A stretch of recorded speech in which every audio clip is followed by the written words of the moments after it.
All right, good evening, everyone. Welcome tonight to the March 25th, 2019 Westminster City Council meeting. At this time, I would advise you that there is an American flag in the back and there's one here in the front. And if you would, please join us in the Pledge of Allegiance. I pledge allegiance to the flag of the United States of America and to the republic for which it stands, one nation, under God, indivisible, with liberty and justice for all.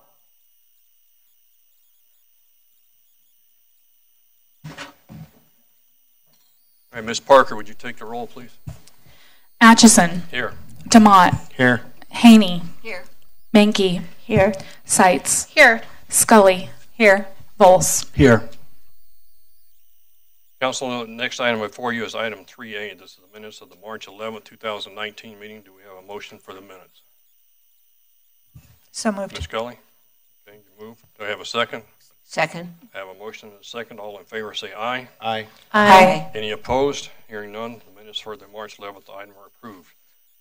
Next item on our agenda, ladies and gentlemen, this is going to take a little bit, so please relax. Enjoy yourselves for a few minutes. We have a number of proclamations and some recognition of some very special children tonight, so if you would, please bear with us for a few minutes.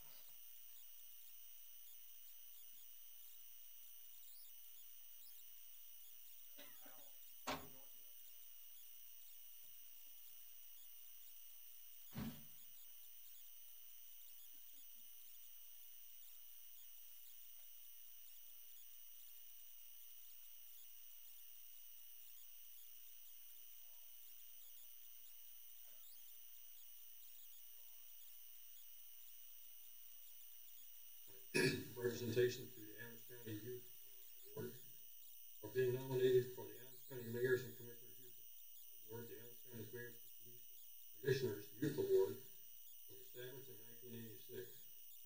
The award honors young people who have overcome personal adversity, in a difficult environment, or made strides beyond their limitations. Individuals being recognized tonight by City Council have faced trauma with courage, emotional and physical health ailments, and determination, financial hardships with resourcefulness, challenges in school, and perseverance. Incredible character, strength, and determination exhibited by our award recipients tonight have contributed to the good of the city, their community, and school. We're very proud to present them with the HCM. Welcome them along with their family and friends who are with us tonight. We will present each award recipient with a certificate this evening. Up here, and if you have nominators, nominated both the students with us. Okay.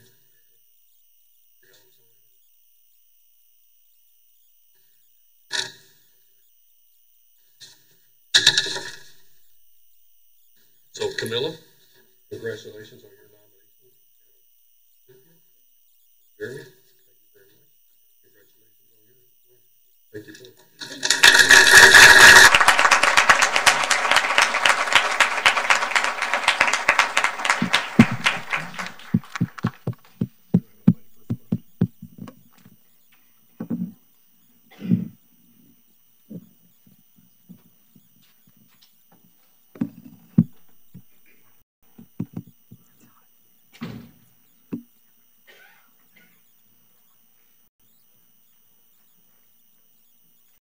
All right, our next item up is the National Volunteer Week. Mr. Bowles, if you would, please.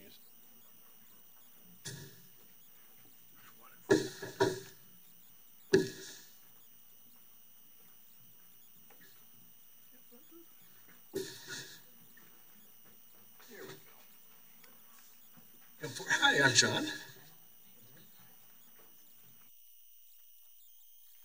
Would you like to go ahead and introduce yourself? Emily Littlejohn, volunteer coordinator for the City of Westminster. I'm Lisa Christman, Human Resources Manager. I am pleased that I can recite a proclamation honoring this week for you. This is a proclamation honoring National Volunteer Week.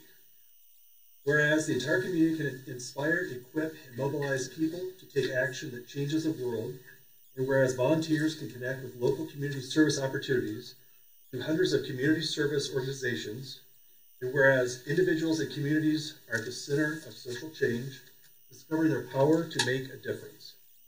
And whereas during this week, all over the nation, service projects will be performed and volunteers recognized for their commitment to service. Whereas the giving of oneself in service to one another empowers the giver of the recipient, and whereas experience teaches us that government itself cannot solve all of our nation's social problems. And whereas our country's volunteer force of more than 63 million is a great treasure, and whereas volunteers are vital to our future as a caring and productive nation.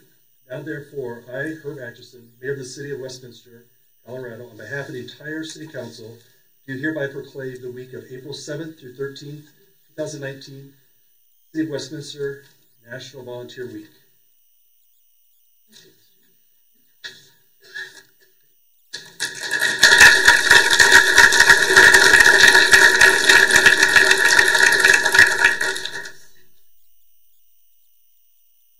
Thank you very much. All right, Ms. Mankey, if you would, please.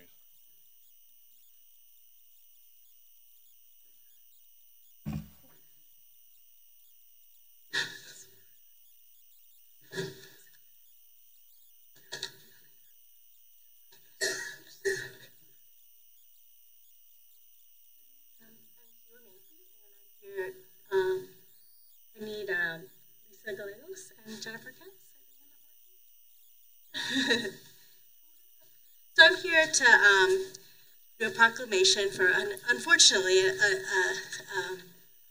for Child Abuse Prevention Month. And I would have you introduce yourselves, please. I'm Jennifer Kemps with the Ralston House. And I'm Lisa Gallegos with CASA of Adams and Broomfield Counties. So I'm very honored to give this proclamation. I'm a counselor, but also a pediatrician, so it's a problem near and dear to my heart. And it's amazing to have people that run amazing organizations in our community. Do you guys want to just real quickly mention what you do in the community? So Ralston House serves Adams, Broomfield, Jefferson, and Gilpin County. We see about 1,250 children a year. And we are a safe and welcoming place for kids to be interviewed when they've experienced or witnessed sexual or physical abuse. So it's kind of an alternative to a police station, and it's a home-like setting where they can come in and talk to a forensic interviewer or get a medical exam and not feel afraid or uncomfortable from being in more of a police-like setting. And at CASA, which is Court-Appointed Special Advocates, we're a volunteer organization. Our CASA volunteers walk alongside kids that have been abused and neglected. We have about 1,600 children in in Adams and Broomfield counties every year who find themselves in the child welfare system. So having a voice to speak up to them, to advocate for their best interest, and to really impact their future, that's what our CASA volunteers do. We're so fortunate in our community to have both of these people doing such amazing work for such a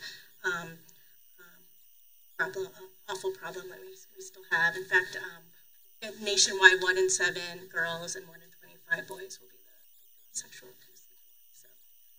So on to the proclamation.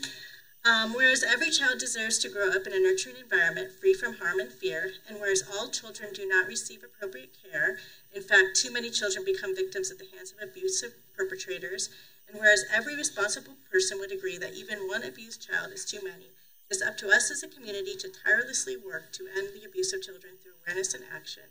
And whereas Westminster has dedicated individuals and organizations who work daily to counter the problem of child abuse and to help parents obtain the assistance they need, and whereas effective child abuse prevention and advocacy programs such as Ralston House and CASA of Adams and Broomfield counties succeed because of partnerships among families, social service agencies, schools, religious and civic organizations, law enforcement agencies, and the business community.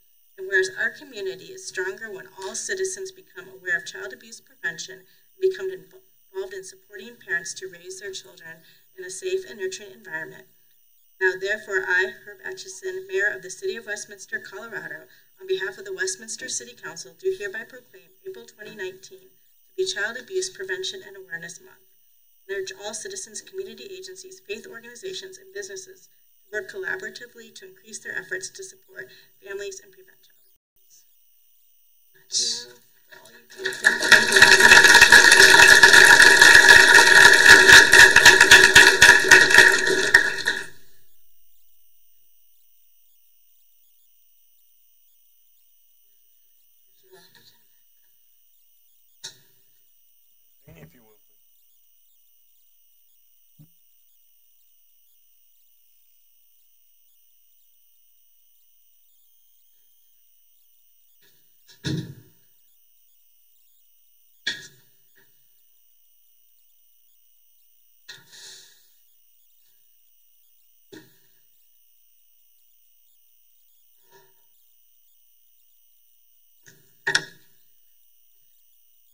feeling I have quite a few animal control officers in the back.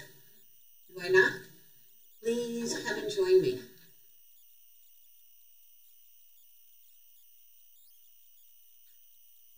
I have 3 dogs. Some of you look familiar. That's right here. I thought you were there.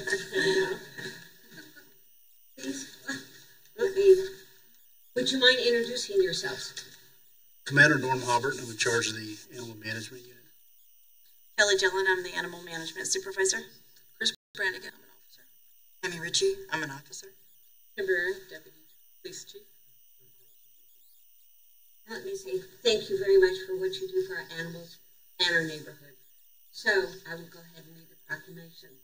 Whereas animal management services provided in our community are an integral part of our citizens' lives, and whereas support of an understanding and informed citizenry is vital to the efficient operation of animal management and programs concerning the welfare of animals and the public, and whereas the health, safety, and comfort of this community greatly depends on these services, and whereas the efficiency of the qualified and dedicated personnel who staff the animal management unit are materially influenced by the people's attitude and understanding of the importance of the work they perform, now therefore I, Herb Atchison, Mayor of the City of Westminster, on behalf of the entire City Council and staff, do hereby proclaim the week April 7th through the 13th, 2019 as National Animal Control Officer Week, and call upon the people of Westminster to join us in honoring the men and women whose diligence and professionalism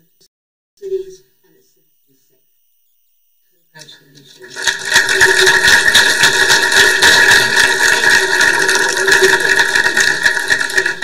And nice to see you. Thank you. As well as you.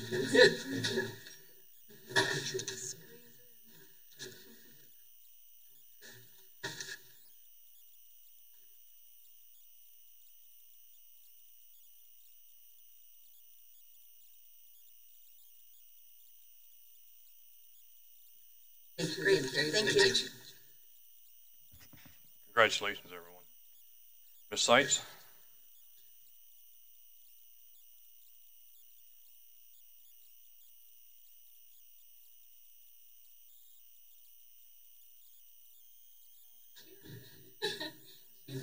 Carlson, Chief Barrett, if you can come. And actually, yeah, come.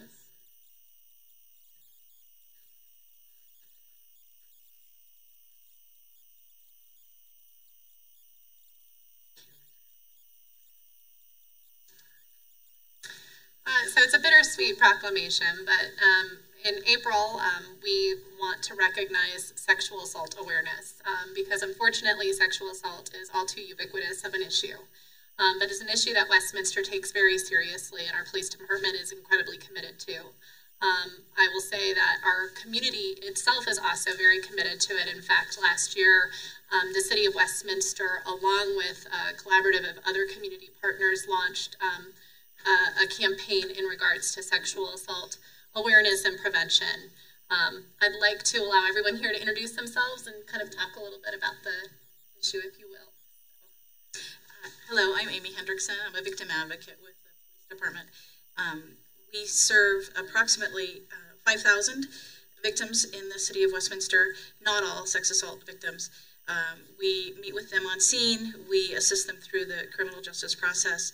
We go to the hospital to assist them through a forensic exam.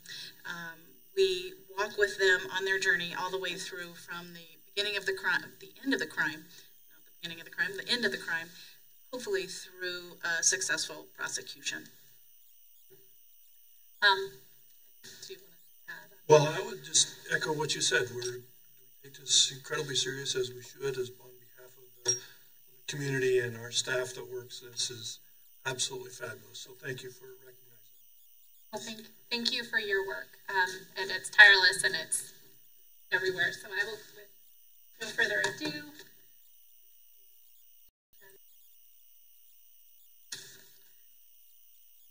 so whereas each day women, men, and children across Colorado suffer the pain and trauma of rape, sexual assault, and sexual harassment, leaving long-lasting physical and emotional scars, And whereas rape, sexual assault, and sexual harassment impact citizens of Westminster regardless of age, race, or gender.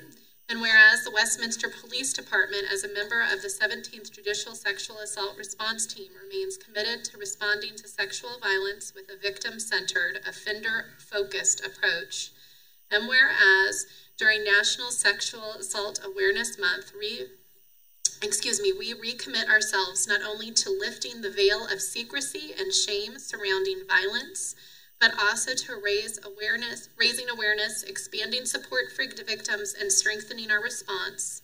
And whereas we share the responsibility for supporting victims by believing friends, family, and co-workers when it does occur, and bringing perpetrators to justice, whatever justice means to those who are victimized.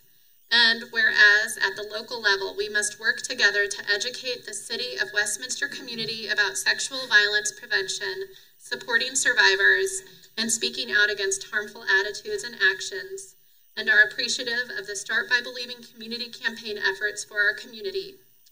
Now, therefore, I, Herb Atchison, Mayor of the City of Westminster, on behalf of the entire City Council and staff, do hereby proclaim the month of April 2019 as National Sexual Assault Awareness Month, and call upon the people of Westminster to join in honoring the men and women whose diligence and professionalism keep our city and its citizenry safe. Thank you so much.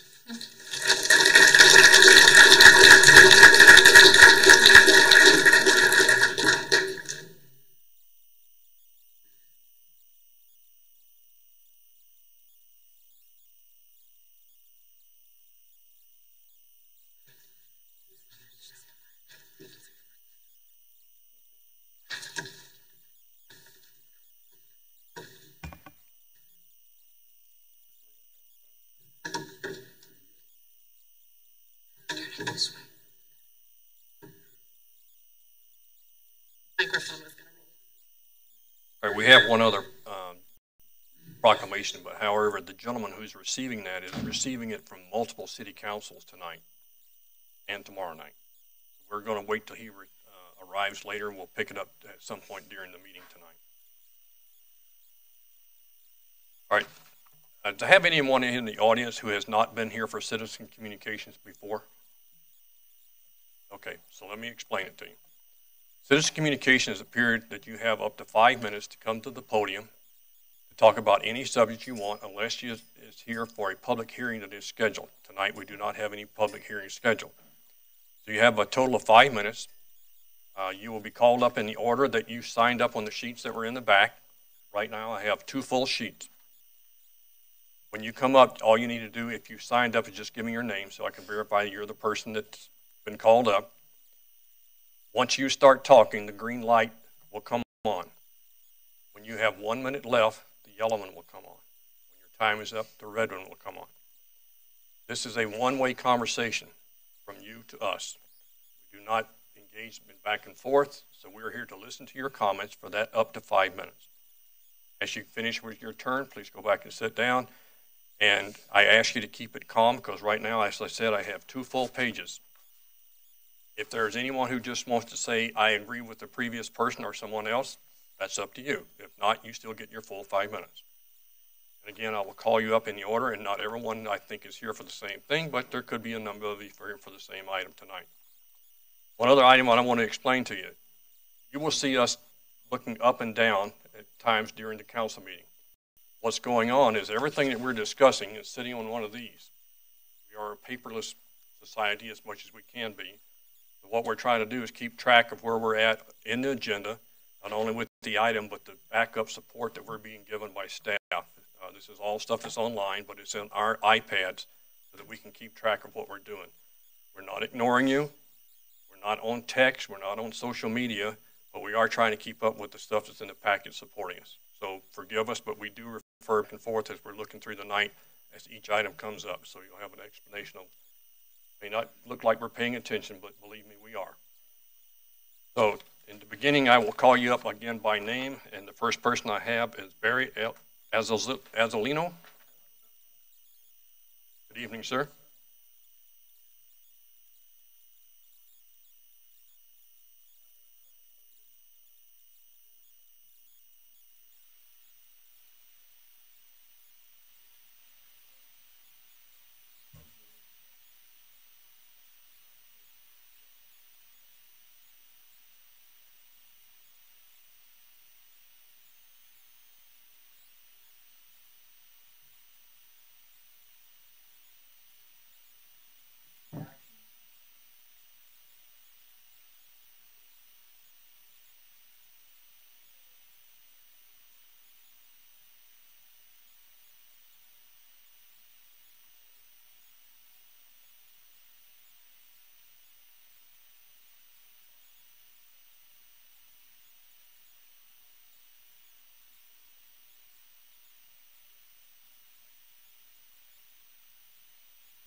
Sean Allen. Hang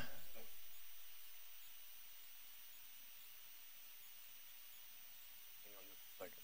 See if we can- That's what we're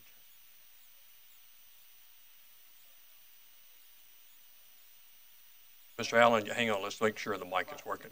No, the clock is, but it won't, I'll start the clock. Let's make sure the mic's working first. If nothing else, we'll get a handheld mic up for you. Yep, test. There you go. There you go. Perfect. All right. All right, name's Sean Allen, a fourth generation native. Lived in Jefferson County for 4 decades. I too am here regarding the boat issue.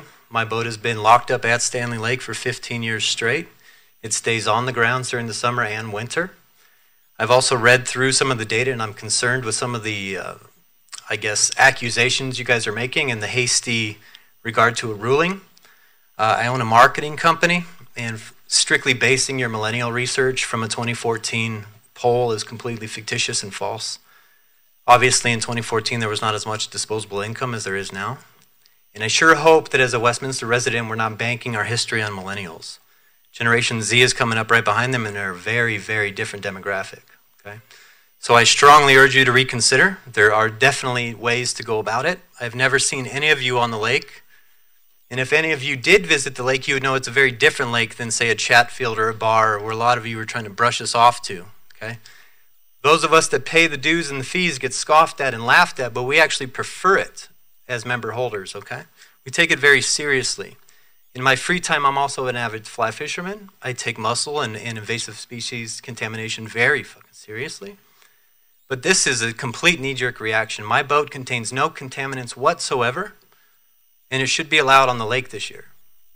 So I'm looking for answers. In addition to that and the increase in water rates, I'm looking for answers. I'm looking to you, where I live, where I bought my house, and why I bought my house was purely because of the lake. Take that into consideration. You're messing with a lot of families, and a lot of families enjoy that time's sake. There's no reason why I have to hike my discretionary dollars up to Grand County. Keep it in Westminster. I encourage you.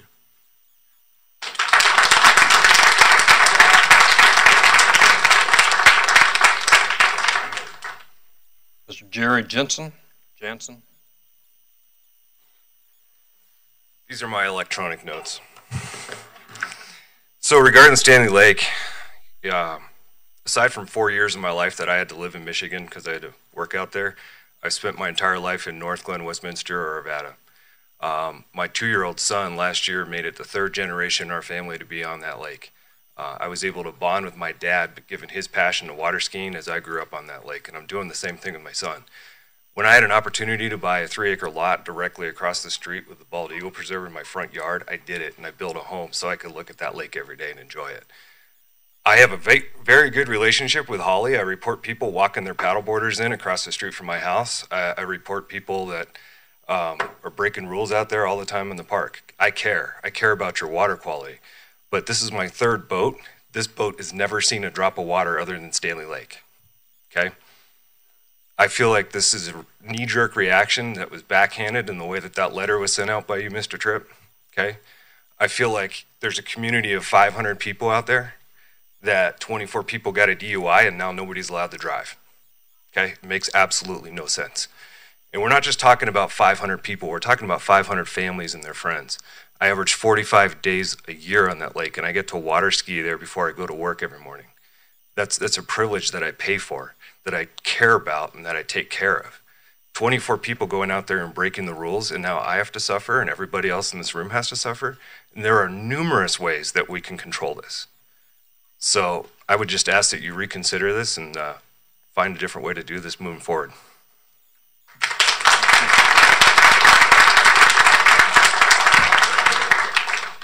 Have Bill Bisline. Got a little bit of information there. Apologize that it's paper and not paperless. But getting all the emails. My name is Bill Beislein. Really here just to support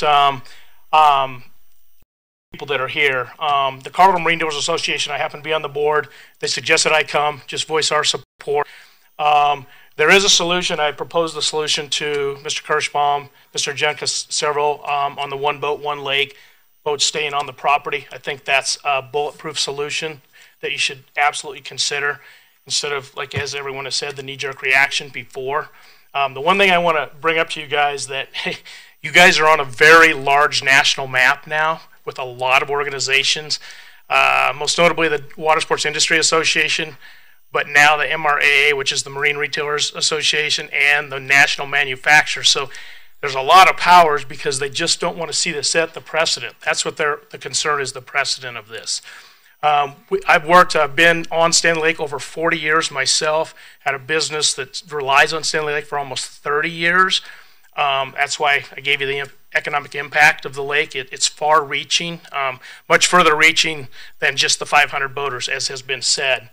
I think we have worked with the state of Colorado. We don't want mussels. All of us can agree to that 100%. We are 11 years in now without mussels. There is no mussels in anywhere in Colorado. People think Pueblo has them. We do not have them. We've done a very good job of that, and I think we can continue to do that. Stanley Lake, there were some violations. I understand things need to be changed, but know that the Marine Dealers Association, we're in full support of no mussels, and we'll do whatever is possible to make changes to that effect. You are on the April 2nd meeting. There's going to be a lot of constituents from those national organizations involved in this as well. That is our biggest concern. So once again, as everyone has said, I'd sure wish you guys would reconsider. Thank you.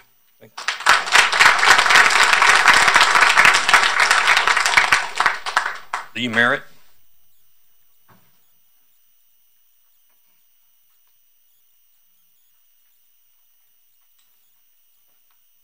Hello, I'm Lee Merritt, and I'm here as well for the Stanley Lake. So I just wanted to remind everyone, we live where we do because of Stanley Lake.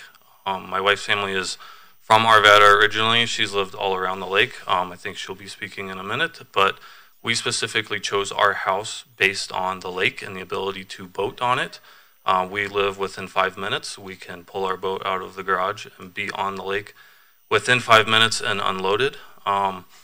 As some of these have said, we bought a boat specifically to be able to do this. The in-laws sold theirs, so it became our duty to keep on the pass holder generations going forth. And so the letter that we did receive, it was a punch in the gut, as others have said. We purchased the pass in January. At that time, it appeared, everything was a go for 2019. I feel like had the city had any concerns about the policies put forth, passes should not have gone up for sale earlier in the year. As others have said, 24 violators, but yet the many are being punished. So for myself, when we take our boat to go get maintenance, or we know that someone else might be touching the boat, we double tag it.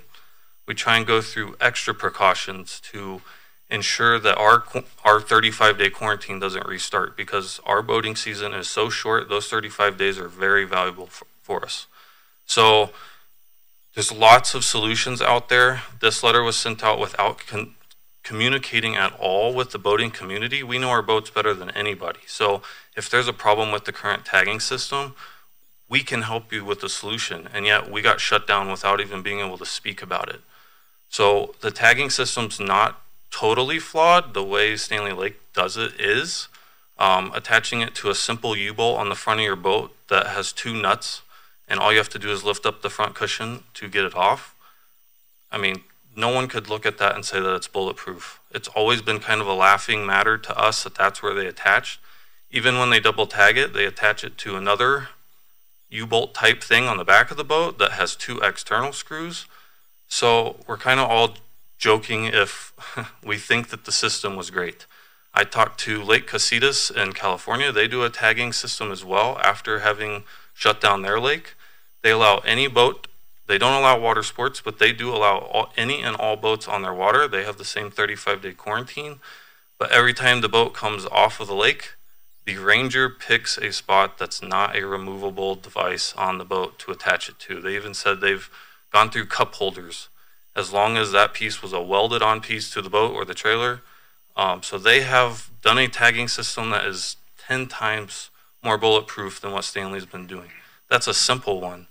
You can also log engine hours not all boats have engine hours, but just like an odometer of a car, mine logs it. I can't go in and tamper with my computer system and tell it to change the engine hours. So there's lots of other ways to do it, and to just cancel all the boats is a knee-jerk reaction. You know, I'm hoping April 2nd meeting, or April 4th, I can't remember the exact date, but I'm hoping that the boating community has a chance to voice other options, and I hope that the City of Westminster can actually accept one and move forward with them, because obviously the previous system is flawed, but there's better systems out there. So I hope that we're boating in 2019. Thank you.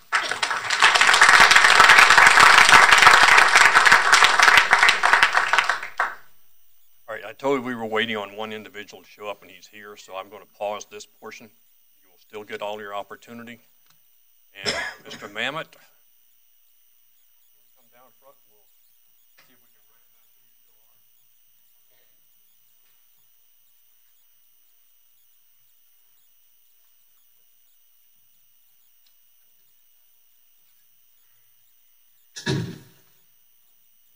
How many cities are you hitting tonight? I'll just beautiful metropolis. I'm glad you saved the best for last. I did say the best for last. You know that I did. Let me introduce, ladies and gentlemen, Sam Mamet, who is the Executive Director of the Colorado Municipal League, who represents all cities, and whether they're home rule or statutory, for the entire state of Colorado, here locally in the Denver area, but also to the state legislature. God, I don't know, Sam, how many years have you been there? Too long. 40 years. 40. Almost a career. Well, tonight we have a recognition for Sam for the years of service since he has decided to go find a better life. So he could be doing a lot of things you guys do here pretty soon. Whereas the Colorado Municipal League has been serving the cities and towns of Colorado since 1923. And whereas the city of Westminster and its residents have benefited greatly from the long-term partnership with the Colorado Municipal League. And whereas Sam Mamet has been a tenacious advocate for Colorado municipalities over the last 4 decades, especially in items pertaining to local control and home rule. And whereas Sam Mamet is retiring after 40 years with the league, 26 years leading CML advocacy at the state capitol, and the last 14 years as an innovative executive director. And whereas the city of Westminster wishes to honor Sam Mamet's contribution to building a stronger Colorado. Now, therefore, I, Herb Atchison, Mayor of the city of Westminster, on behalf of the entire city council and staff, do hereby offer congratulations to Sam Mamet for his enduring work in support of municipal government, and give our fondest wishes for a healthy, fulfilling retirement. Signed this 25th day of March, 2019. Thanks, Mayor. I really appreciate it.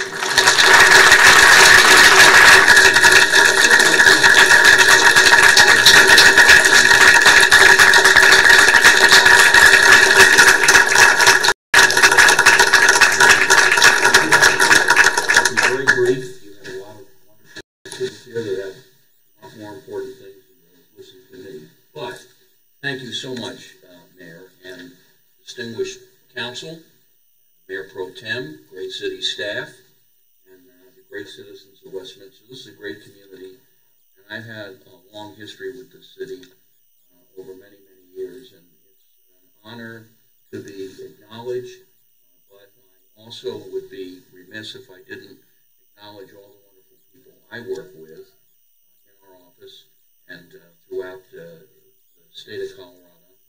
It's been a great ride. I love the communities of the state.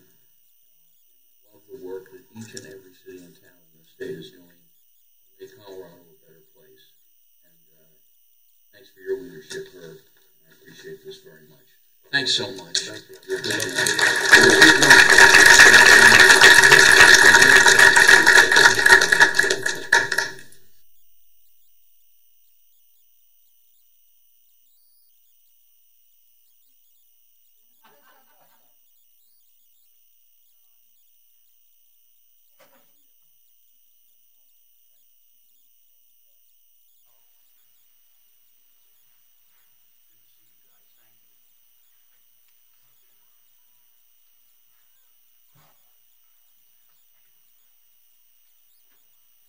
Could I have Jen Merritt, please?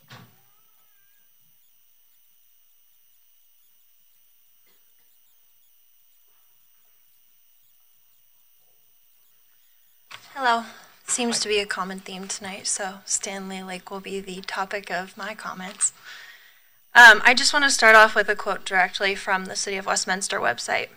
Through leadership by example, we progressively manage the city organization where customer service and empowerment are governing principles and effectively communicate with internal and external audiences. That did not happen at all. For the Stanley Lake pass holders, this has been a huge slap in the face, and you guys have heard it multiple times. I have lived near the lake in 3 different locations, one on each side of the lake, for 30 years now. I grew up on the lake, to say the very least. I spent multiple hours with my family, and the time that we spent there was so valuable, and the memories that we all gained from it were something that I will never ever be able to replace. I now have a 3-year-old. He learned to surf on the lake last year, which was awesome, and I'm expecting a baby in April. So to say that I was looking forward to giving my children the same opportunities that I had is an understatement. I want my kids to grow up on the lake because in a world where technology plays such a big role, it's very hard to get a 3-year-old outside to do anything when they have an iPad, by the way. Having the outdoor recreation is something he doesn't fight against. He wants to go. He's excited to go. I was excited to go as a kid. And that has now been taken away from us without any feedback, without any concern, and rather rashly if you look at it from our perspective. I just ask all of you to consider all of the options that are out there. I am someone who, we purchased a boat last year. My family has owned a boat for 30 years, but I purchased my own boat last year. I live on the west side of Stanley Lake for a reason. This is really important to me. We plan our entire year around this. Our Christmas presents are surfboards, dry suits, because it's freezing. It's not just about, I want to protect the water rights. I'm here as a responsible boater whose boat has never been on a different lake. I respect what you guys are trying to do. There are 300,000 people that use the water, that drink the water that is on this lake. I understand that it's really important. I respected the quarantine rules. I would hope that you guys in turn will respect those that have respected what you have asked and at least come up with a solution. And as my husband said, I hope to be boating on the lake in 2019.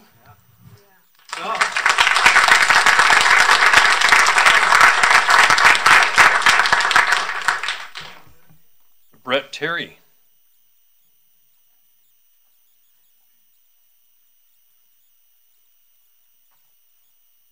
Good evening, ladies and gentlemen. My name is Brett Terry. I'm a longtime boater at Stanley Lake, here to talk about the same topic. First, I'd like to give a couple of kudos because I think Stanley Lake has done an amazing job putting in place the most rigorous mussel program in the world, I believe, but certainly in this group of states around here. My dad's very active in Colorado, or in Wyoming. He works on the zebra mussel contamination issues there. What we've seen, though, is we've gone from a very, very rigorous program to just throwing up our hands and saying that didn't work. And by the way, it has worked. There's not a single mussel in that lake now, nor has there ever been. Okay? For us to say that's not working is kind of not true. What makes it to the news was very interestingly couched, right? Everybody's dependent on a water supply, get it. The fact that 24 people violated the rules, I get that too. Put in place better rules, put in place filtration systems if ballast boats are such an issue. You can filter that water coming in and filter it going out. Every one of us who owns a lake at that boat, or a boat at that lake, would follow by whatever rules you ask us to. Okay? This isn't about can we follow rules, because some always can't follow rules in certain places. Some of us will. And I believe those that will should be allowed to use the natural resource that is here in our city. Okay? I've spent a ton of money in this city because of boating. I'm not the only one. And I think that 500 users, although it's couched as 500 users, each one of those touch 30 families. They bring people to buy houses here. All of that needs to be taken into consideration. And I think most of all, a two-way conversation about how to solve the concerns and the risks that we have are important. We're elected officials up here, and I believe that the city needs to listen to the voice of the people who use our resources here. Okay? We don't stop walking in the forest because we're worried about pine beetles and them getting on our boots. We don't just give up the national forest. That would be insane. So kudos to the city. Kudos for the City of Westminster for implementing a great system. We need a byway, two-directional kind of conversation on how to work through our issues, and I think we can get to a common ground. Straight off the city's website here, prevention through boat inspection, decontamination, and education is our best defense. Let the citizens do it. Force them to do the things you think are more important, and then go from there. I just don't think many of those things were actually studied. And I haven't seen anywhere in the record that it's mentioned, you can put filter on ballast boats. All ballast boats got to have is a filter out specifically, but you can put them on in as well. And all the water in that boat then would be decontaminated. Don't let it get pushed back out into the lake. So I think there's lots of ways to go through this, and I just feel like the way that this was done, it was in the notes here, a compilation of clear and compelling information was shared with you guys. It was shared with no boater up until the lake was closed. I think that's just a travesty. So let's work together. All our precious resources in this beautiful state we all choose to live in are here for us all to be shared. We all have to play the game. We all have to have rules. I think it's just important that we get together and make a way better solution than just saying done. We could stop driving per the other guy's recommendation. I hadn't thought of that, but that's a great one. DUIs are a problem in our society, and we don't stop driving. We don't just say outlaw driving. So let's come with a better solution, and I hope that we can come to a common agreement.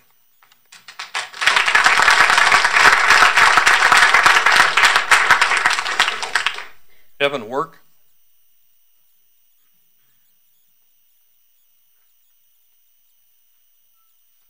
Kevin Work, here for Stanley Lake. Apologize when I was well spoken as Britt ahead of me and the guys ahead of me before him. I just wanted to clearly say, I grew up here in Westminster, left to go to the Marine Corps, combat veteran, come back, bought my house specifically for this lake, built a garage specifically for this lake, bought a boat, just to give you guys, I don't know if you guys know how much boats are. My boat was $120,000 I use on Stanley Lake only. It's how much we value these things. So having that taken away is like, it's like personal freedom. Fought for my freedom. I feel like you guys took it away. Quality of life sucks. A few things other people haven't mentioned. Sorry, I'm just nervous. I'm not speaking in front of people. Hold me a rifle. I'm really gonna some of the things. So there's been 5 lakes in Colorado that had larvae, zebra larvae, ZQM. It's been 5 years since those lakes that just disappeared. Now we don't know why. I don't know. There's some studies out there. I feel like you guys haven't looked into that. Given the elevation and the freezing cold water from just the simple Google searches I have done, zebra mussels can't stand the winters here. That's why they've been here and they've disappeared. I just feel like, again, just open communication, back and forth. I just suggest that there can just be a discussion, maybe assign a task force. What's the best way we can get the boaters back and keep our lakes safe? I realize we got to protect this $3 billion asset of this water that you guys get and this new 2025 water project that you guys have coming up. And I know this is a big deal, so let us help you. Let the boaters help take some of that liability from the city, and I feel like we can all work together to get something going here. It's kind of all I got. Thanks.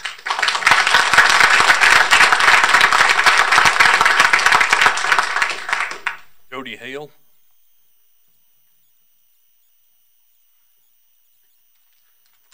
Okay, so I'm a nervous wreck, so I might stutter a little, so bear with me here. So my name is Jody. I'm a Colorado native. I am 5th generation Colorado native. My great-great-great-grandparents came over here in a covered wagon, to be honest. I have lived in Westminster for the past 14 years, and I've been a Stanley Lake permit holder for the last 10. I cannot tell you what a treasure that you all have here, that I've been able to take my 2 daughters and show them this lake. It took some convincing to get my husband to move to Westminster, so I enticed my husband with a boat. I showed him the lake. My uncle had been taking me out here even when I was little, and this was the sole reason we decided to purchase a house in Westminster. I'm an active member in the community. I was one of the leaders and the supporters during the Jessica Ridgway search parties. I take this community very seriously. I have 2 daughters. All my family lives here. The water and the security of our water is very important to me. I understand that 24 people circumvented the rules and regulations of Stanley Lake. That breaks my heart just as much as it breaks yours. But this was a knee-jerk reaction on how we are dealing with this matter. There was no open forum, there was no dialogue, there was no discussions on possible solutions. We received this email 5 weeks before the lake was to open. Like some of my friends out here, we had bought our pass in January as well. Our pass was confirmed. We made no other summer plans. We have family from out of town that was flown in, that was going to fly in during the summer for vacations, for boating, so my kids could play with their cousins, and now that has all been taken away. Because of this knee-jerk reaction, I now have to plan for storage. I don't know about you guys, but everything's booked up right now because I haven't planned in advance. Other lakes in Mr. Tipp's report, he says there's 12 other lakes that would be able to accommodate people. That is simply untrue. Not all of these lakes can accommodate powerboats. They all have size limitations on them, and many of them are waitlisted. Like others, I say one boat, one lake. There's other solutions here than simply jerking the passes away from all of your people. Camping, booked all the way up through Wyoming, all the way to John Martin down south, is booked. They are slim pickings for us to be able to travel to other lakes. So I would like to know what has been done to test to see if there's mussel larvae at Stanley Lake. We've had this quarantine, the quarantine standard at Stanley Lake, I want to say for 5 years. I'm not exactly sure on the date. And if people were circumventing the tag system, I'm guessing they were probably doing it before as well. We have 0 zebra mussels there. I would like to know what studies were done to look at the conditions of Stanley Lake as far as temp, calcium, alkalinity, hardness, dissolvable oxygen, because all of these come into focus when mussels are introduced into a lake, if they are actually able to infest and thrive there. I believe that the city of Westminster bears part of this burden as well. We do this by educating our residents. We do this by educating our members. The only education that was given to a lot of permit holders was simply what the verbiage was on the application to submit the permit. There should have been open dialogue meetings. There should have been flyers. There should have been just more education. I have seen the damage of zebra mussels. I have seen the damage of quagga mussels. I know what they can do, and I understand what you are trying to protect our waters against. But you have to educate your residents. I'm kind of curious if this was the motivation all along. We did go to a meeting about 3 years ago about the future of Stanley Lake. When we tried to bring up boating, the quarantine, and questions that we had, we were quickly dismissed. It was just about paddleboarding, slacklining, stuff like that. Everything that Mr. Tipp had in his millennial report. There was no open forum, and we were quickly dismissed. I would like to have these open forums and these discussions because you have a wealth of knowledge when you bring a band of people together. I'm aware of this meeting on the 2nd, and just so you know, the residents of Westminster did start a petition. Already 983 residents of Westminster have signed. And I'm out of time.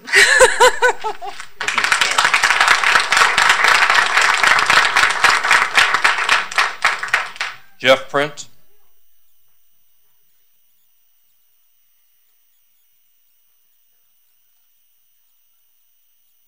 Hi there, I'm Jeff Prince. I'm going to keep mine short and sweet. I plan to go boating this year. I planned to do it at Stanley. I paid for my pass. And in good faith, he accepted my money, held on to it till the season was about to start, and then canceled it. Not cool. Not cool at all. Like all these other people, they have friends and family that planned vacations to visit and enjoy the lake. In fact, there was, like they said, no dialogue to talk about your guys' concerns. We can have a public flogging for the people that broke the rules. They don't belong on the lake. My boat's only been on Stanley, and my last 3 Stanley. So if you want us to keep them on property, I'm fine with that. If you want us to get more sophisticated tags and pay extra, I'm also fine with that. Don't close the lake. It's an unnecessary action. So I'll just leave it at that. You guys didn't do anybody any favors with the lack of communication, with the short-sighted decision you made. So, Mr. Tripp, please, let's fix this. Thank you.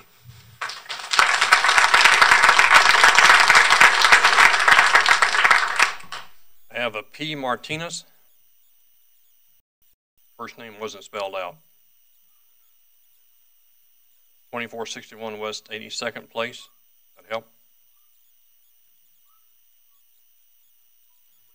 Okay, we'll move on. Mr. Ahmed Goliani.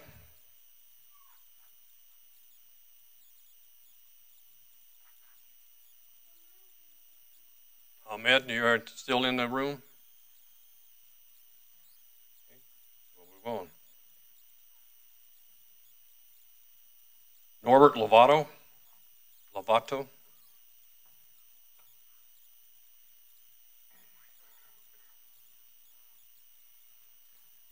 I just want to say, first of all, I agree with almost all the people that and their statements that they came in front of us. You know, it was very disappointing for the announcement we heard, the email we received, then the letter we received, and then doing the study of what we think that is maybe unfactual facts that the city council and the city came to conclusions that there are mussels, or it's a very current danger of mussels in the Stanley Lake procedures. Now, I'm a Stanley Lake holder for 20 years. I've been in the program for 10 years of doing the mussels. I agree with the one boat, one lake policy. We all do not want mussels in the lake. That's kind of a fact. I mean, we just do not want mussels in the lake. We would expect that the city and the city council would work with the boaters, since most of the boaters do live in Westminster, and most of the boating family, friends are from the Westminster area. I mean, we would appreciate the working effort of the city council, the city managers, with the boater community on alternate methods. 24 instances, yeah, you know, penalize them, charge them big fines, and that's my opinion. Thank you very much. I believe this is Regan Benson, or Reagan Benson.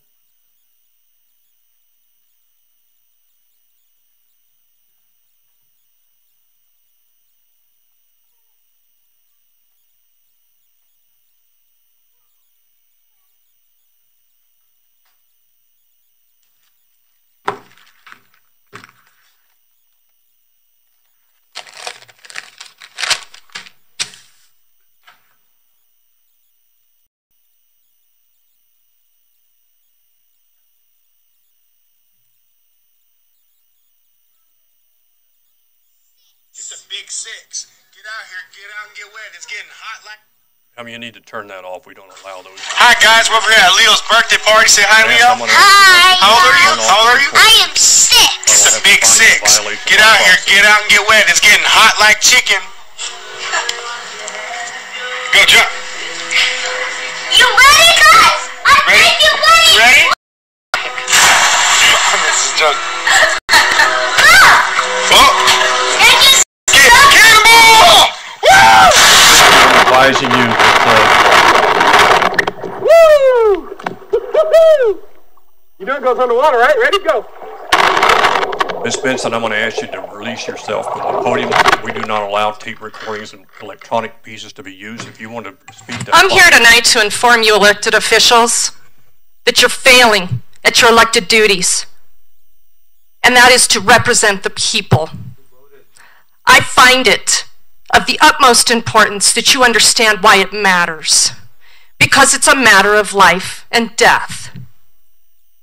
Those voices that you just heard were the voices of Timmy Henley and his young nephew. And I'm sorry you didn't like it, Herb, but that's too damn bad. That was them having fun in a backyard pool in California with his nephew's 6th birthday. All of this before your police officers, Louis Engelberg and Chris Hempelman, shot Timmy to death and then told a series of lies about what occurred. That was a video, and I simply played a short clip of the sound. There are actual, real, beautiful human beings all throughout that video that love Timmy dearly. Timmy and his nephew continued to swim underwater, filming themselves, having fun, saying hi to family members by name with their fun underwater camera. I'm sorry you didn't want to watch it, Herb. They don't ever get to do that together, ever again. These opportunities have been stolen from Timmy and that little nephew of his, and all his other little nephews that are still working to understand why they are supposed to trust the police. Where's that National Awareness Week? How's that for child abuse by government? We are in a perpetual state of no accountability in government and law enforcement. We are in a perpetual state of electing people that are supposed to serve in the interests of the electors, but fail to do so. We are in a perpetual state of watching government pat itself on the back off the backs of others for absolutely no good reason. Yet here we are with real-world problems tonight. People in their water. People begging for more government. Why don't you do these people a favor? These fee payers, these shareholders, these taxpayers, and sell them their lake. Because you screw up everything you touch. Because that's what government does. It's your job as elected officials to serve the people.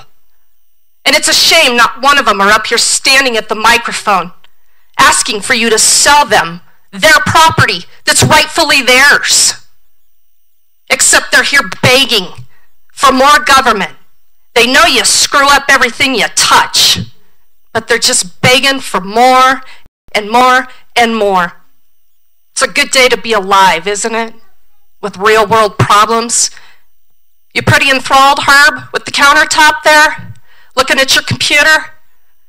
I like your excuse for not having to look people in the eye. That was a bunch of crap, and you know it. Oh, look, I still have a minute.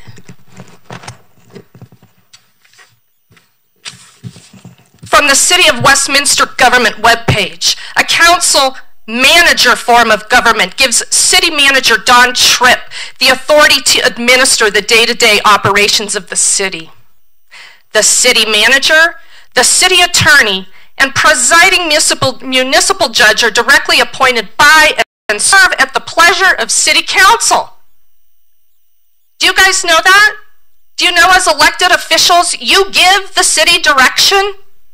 You don't work to protect the city from the people.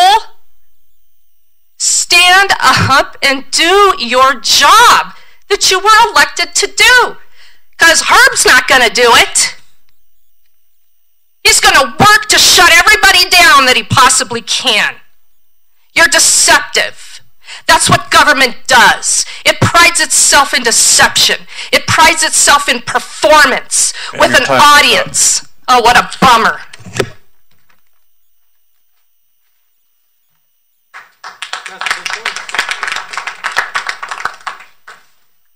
think it's Mike Jarvis or Jardis. Hi, my name is Mike Jenkins. Thank you, sir.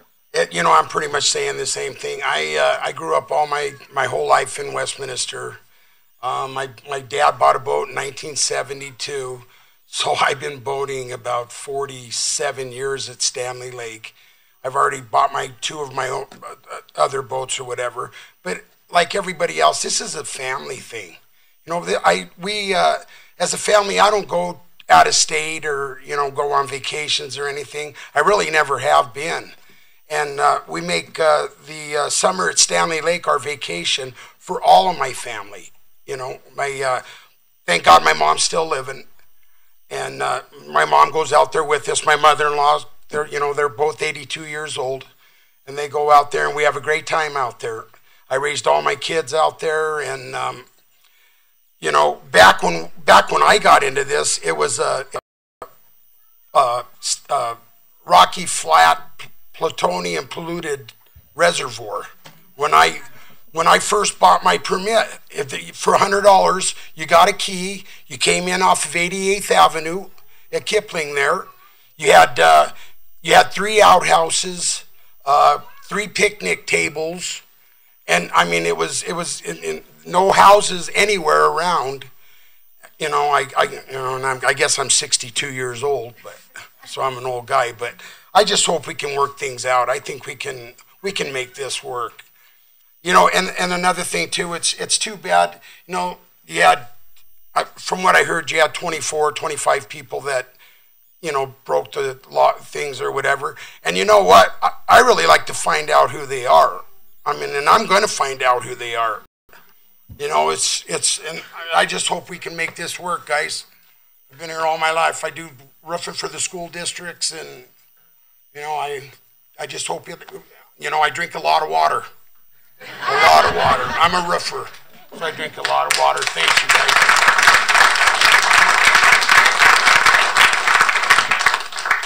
Brian McRae.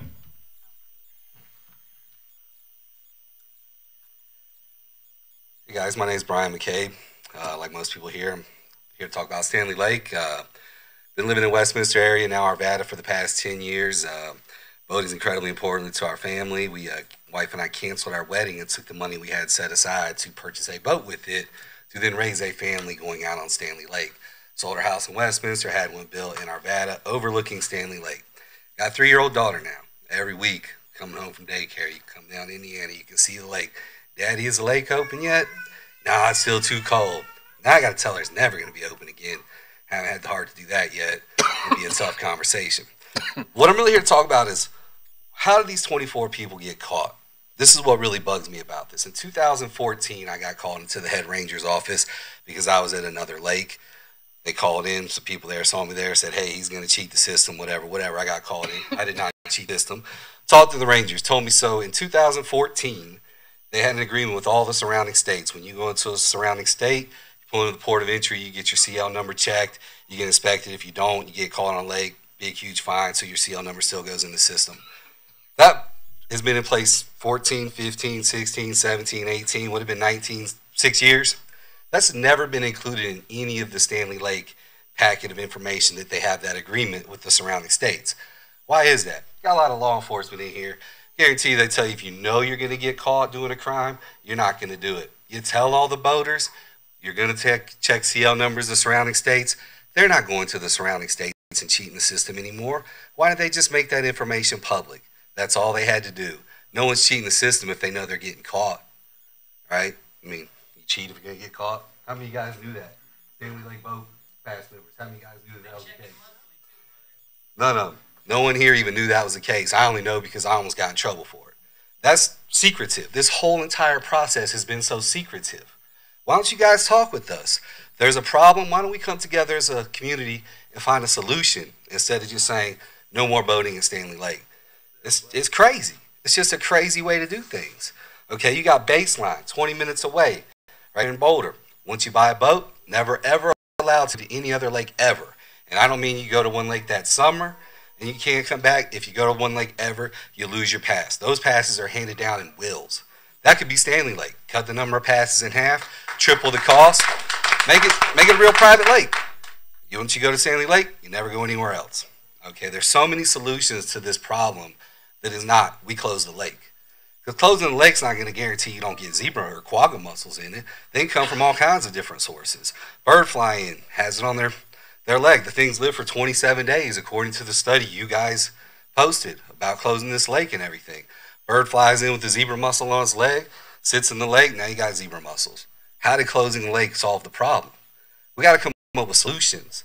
Just pure trying to prevent the problem and not come up with a real solution is never going to work. You got to have solutions. So a little more information will be great because everything seems to be done in the dark with no input from the actual pass holders. That's not right. What's the golden rule? Do unto others as you want them to do unto you. You guys want us to, come talk to you guys? Talk with us. That's all we're asking. Show us a little respect and talk to us as pass holders, as people who plan their entire summers, their entire family, the way they're going to raise their family around taking their children to the lake. How many people said vacations, they've got friends flying in, they want to raise their kids going to the lake. Exactly, I got almost 4-year-old, she loves the iPad. Guess what? She can't wait to go to the lake. She doesn't want the iPad. She doesn't bring it up once while she's there. She takes naps on the lake.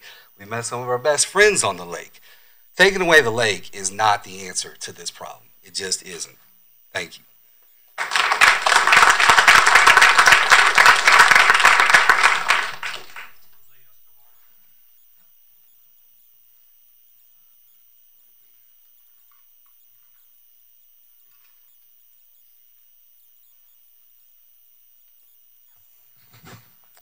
Hello, my name is Jose Escobar. Thank you for the opportunity to speak.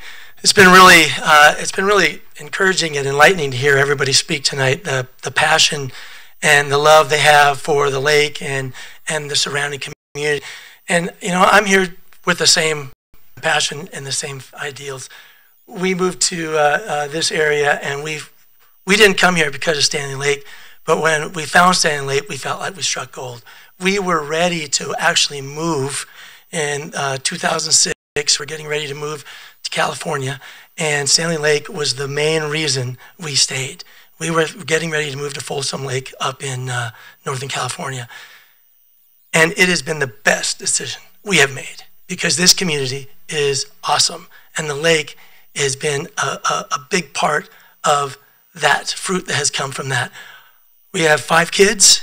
They are all gone now, and we're really happy about that. But we miss them sometimes. But at the same time, they've all grew up on the lake. It has been the central part of our family. So now that our kids are gone, we have continued to figure out how can we make this lake better for everybody else. Well, what we do is we now reach out to other organizations. We do a lot of nonprofit organizations, staff, and as well as clients. I thought it was really cool that you gave out mayors and commissioners youth award winner because we had one of those last year. It's really been this amazing place Stanley Lake has been for us, and to be able to share that with other people. On last summer, we took out again. So our last 2 kids left this last year and to college. Last summer, we took out over 150 other kids and families that would never get an opportunity to go out on the lake. And this is our community. These are the people that are really getting to experience something that brings so much joy and so much excitement. If I could tell you, seeing kids after they come out being off a board or just getting on a tube or just riding in the boat, it is fantastic. There are some single moms, and I will tell you, almost to a T, they all go out and they say, I don't want to go out because I'm not athletic, and the majority, and I thought the Sexual Assault Awareness Month, so many of them are victims, and so the majority of them have that in their persona, so they don't want to take advantage of that. 2 hours later, they raise their hand and they go out. And I'm telling you, it is amazing to see to see that, that progression, literally in 2 hours, that changes from people's perspective. It is so, so fun. I'm an attorney. I do most of my work. We help victims of domestic violence. I do almost all my work in the 17th Judicial District. So this is my community. And Stanley Lake is a central piece of it. So really, that's, you know, all of this that everybody shared, I think that's the biggest piece for us. It's just, we all focus on summer as this highlight of our year. And all of our schedules revolve around Stanley Lake. It's amazing. And our families and everybody takes trips out here to visit. We do so much with Stanley Lake. I think one of the things that I really liked what everybody said about there was no community input. That's all we're asking for is community input, because I really do think that there's a way to do this, a way to work this. And these are some smart people. They have come up with some great ideas. I'm not as smart, but I love that they are here and they've got these things to share. And we just want an opportunity to jump in and participate and come up with a plan. And none of us think that the great plan is just shelving it and moving on, because it really, really takes away from the community. I will say one last thing, as I have a little bit more time. As soon as we got this thing, my wife she's a can-do person. So next thing she goes is we're looking at homes in places way far away. Yep. Okay? Please. I don't want to move. I love this place. I live here. I work here. Please consider it. Thank you.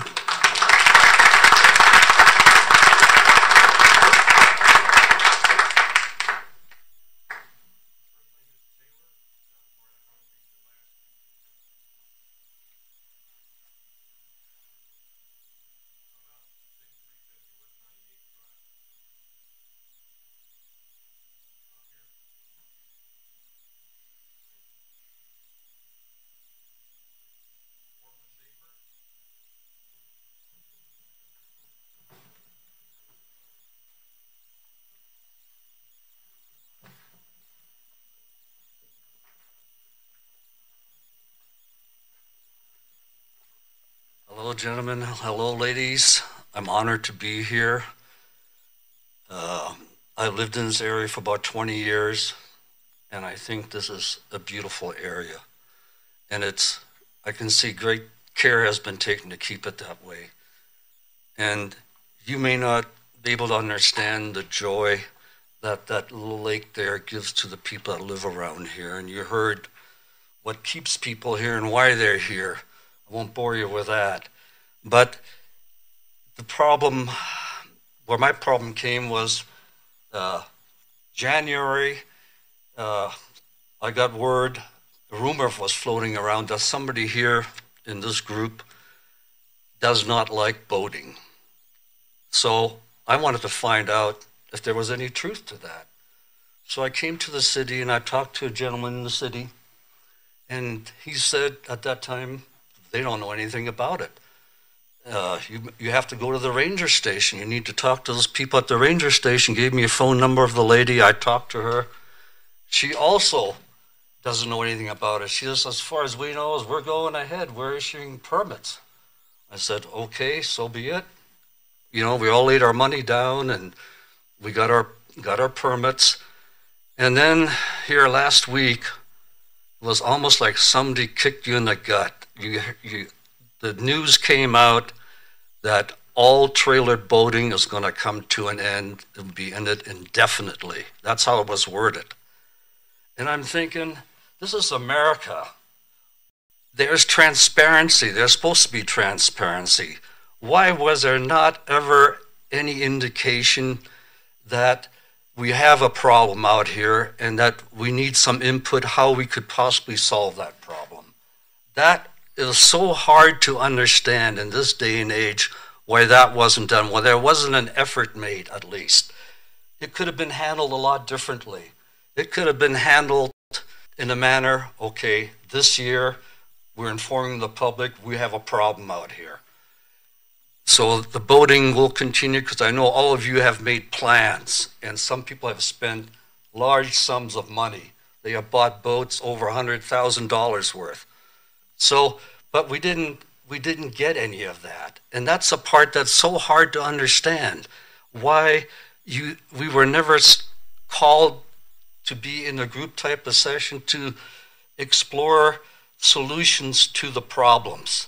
And that's where I have a big problem with that, especially since the violations, you knew about the violations that occurred already at the end of the boating season, which was the end of September. Now there's been 5 months, and within 5 weeks, so 5 months have gone by and never afforded us the opportunity to get some input, to have some discussions, and see if we could find a solution that everybody would be happy with. More I don't want to say because I think the people here have really done a great job at expressing their feelings. So thank you very much for giving me the opportunity.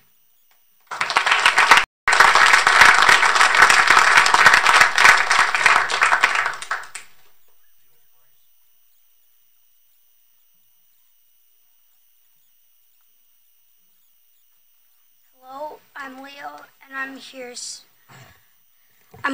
I'm here speaking for the same reason most of you are here for. I have grown up living near the lake, and we go out with our friend and we go boating a lot during the summer. It's been a big change in my life, especially the fact that my dad introduced it to me when I was young, and I really enjoyed just going out boating, and I enjoy feeling the water, but I'm very sad about the decision. Yes, I care about the water, but I think we can do better to discuss it one-on-one and see what change we can make into stopping these. Because zebra mussels, they can damage things, but judging from my experience, I don't know a lot about zebra mussels, but I'm sure there's some way we can come around it.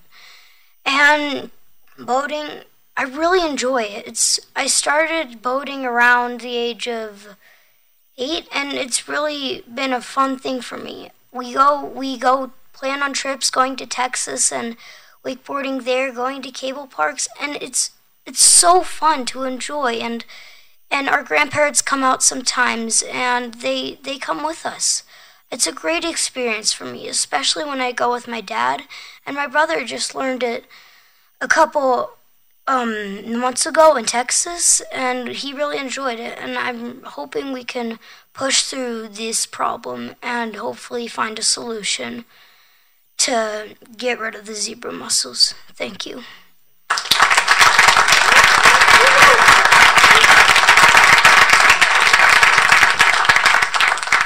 Dale Price.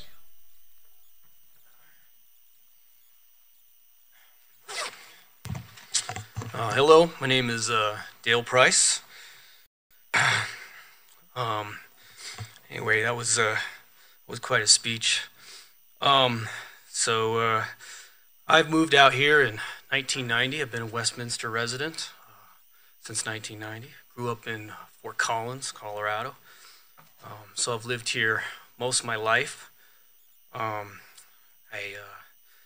I've had people ask me, if you could live anywhere, where would you live? And I honestly, I can't think of a better place to be right other than here. Westminster's got just about everything in one spot that we want to do. Maybe we got to drive to ski, but it's been a great place, and I didn't even know how good of a place it was until I started raising a family. And it's, the parks, everything has been to some great places. We've been to Texas, been to Florida, been to Sweden, been to Missouri, and we keep coming back here. We look around thinking, man, we got it really good. We got a lot of things here. A lot of people have made some good comments about the lack of transparency and the knee-jerk reaction, and I think I'm really here just speaking for, we are an example of the family that's been brought together with the boating community.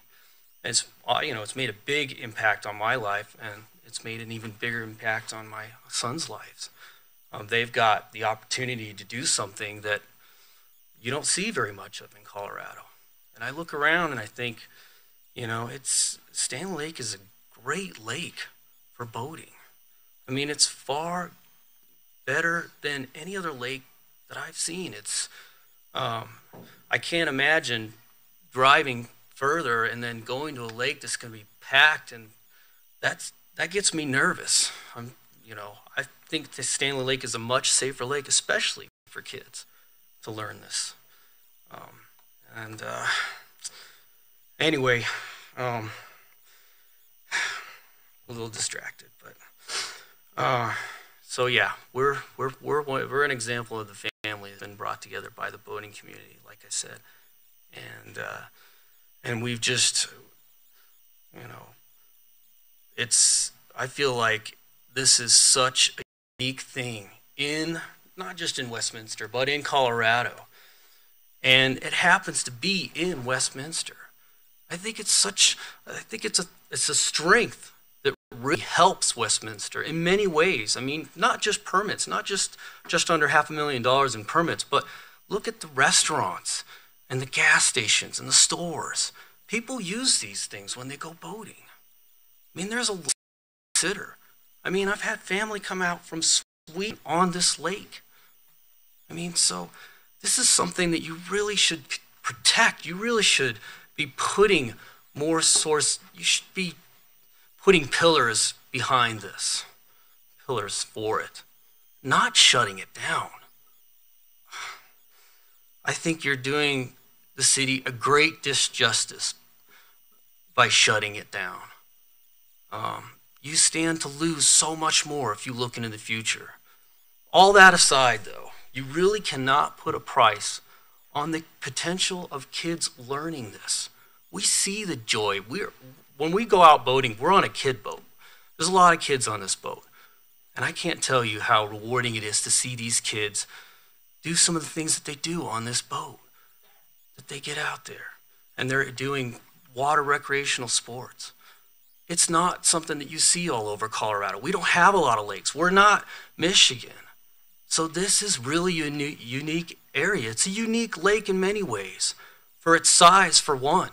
That's why I believe it's a safer place to boat. It's not congested as nearly as much as the other lakes. So really, please, reconsider this. Don't shut this lake down. Thank you.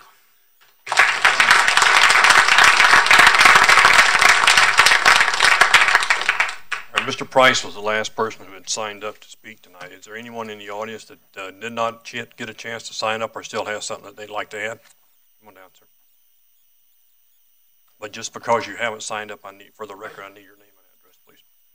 Due to work, I was late getting in. I did sign up on the sheet there just a little bit ago. Name is Jeffrey Tyson. I'm at 7994 West 108th Avenue. I'm second in 5 generations that have been at Stanley.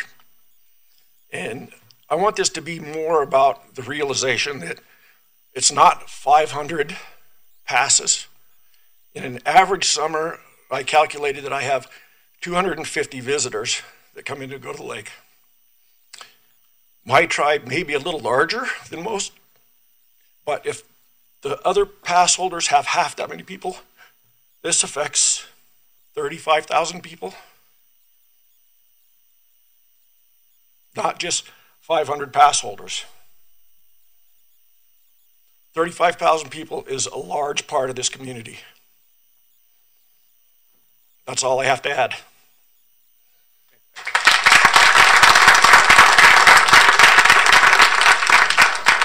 Do we have anyone else that would like to come forward this time? Come on, sir.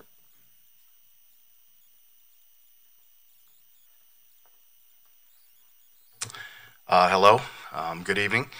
First, I'd like to say thank you for all of your service. I know that this has to have been a very difficult decision to make. I will be brief. Everybody said many things. Sir, just for the record, would you identify yourself, please? Say again? Just identify yourself. Yes, my name is Lance Vieira, and I'm a local Westminster resident. Just to add to some of the stories here, We use boating as a teaching tool. I can't think of how many, but just hearing some of the stories, I thought I'd share one. We have a youth group at the church, and basically all of my kids, all of their kids' friends, everybody has learned to ski, surf, or wakeboard behind our boat. Over the last decade, I could probably think of 100 kids from the church that have all learned how to ski or surf or boat, basically. But at the end of the day, what impresses me the most is when somebody who doesn't think they can accomplish riding on a surfboard or behind the boat, how they light up when they get up. And it's something that you can't really put, you can't put, I don't know what I'm trying to say. You can't put a number or I don't know, on the experience. Yeah. So all that to say, please don't close the lake, at least reconsider, and please consider setting up a committee, maybe involving some of the community and asking for input, because for sure we could come up with a solution. Thank you.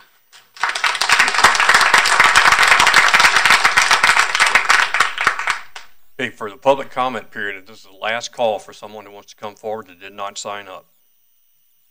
Go on down, ma'am. We'll get to both of you. It's not a problem. My name's Don Ager, and I've been fishing out at Stanley Lake for 25 years. Most people that have come up and talk have been skiers, and I have a great time with them out there. Stanley Lake is one of the best fishing lakes in the state of Colorado. Walleye, wipers, catfish. I've caught 30-pound catfish, 15-pound walleye. The trout is amazing. And, it's just, I think we should talk about it and figure out a way to keep this lake open. You go down to Chatfield or Cherry Creek, you can't even get your boat on the lake. It's so crowded. And it's not fun. There's too many people. That's the beauty of Stanley, is the limited amount of passes for the lake. And everybody thoroughly enjoys it, and I think we should find a solution. That's all I got. Thank you, sir.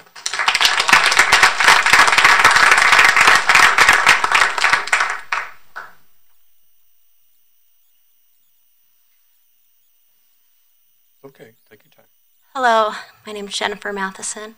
I've been a pass holder for 6 years, and our boat exclusively stays on Stanley Lake's property except for to get gas.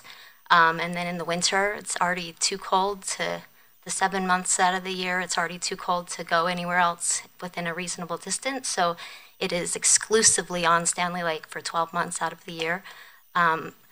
We camp there all year. We've made a lake family all year. We have people come visit to go to the lake. We've always taken precautions. I have even had a problem with using my life vest on a river that I raft that has had mussels in a different state. I'm cautious to let my life vest dry out and have enough time. I feel like if this was really about mussels, they would be also, kicking off other watercrafts, paddle boarders. In my eyes, you can carry mussels with your life preserves and life vests that don't get sprayed off, that they don't regulate. And I feel like most of the pass holders exclusively leave their boats on the lake and don't take them anywhere else because it is a 5-month season and it is a 35-day quarantine. So that's a couple $100 just to go to another lake for 1 day.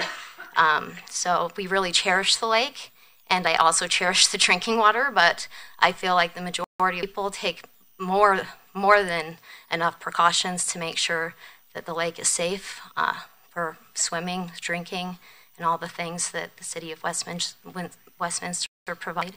And I really hope you guys reconsider. Thank you.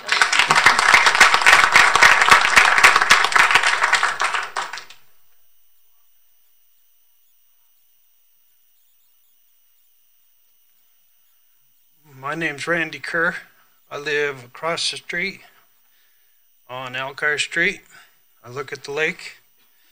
I grew up skiing there with tennis shoes on. And I've lived in Westminster and Arvada my whole life pretty much. And I just started boating there probably about 5-6 years ago, fishing. Now my grandkids, thanks to my friend Jared, have got an interest in the water skiing. So I bought a boat that specifically has never been anywhere but Stanley ski boat. So now I'll be skiing and fishing. It's a bad thing to just pull the rug without any kind of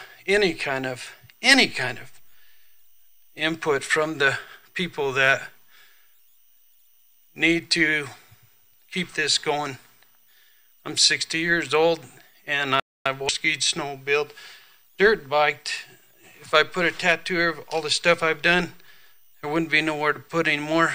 But I'm into skiing and the water skiing and the grandkids and all that. And that's going to change severely. Thanks.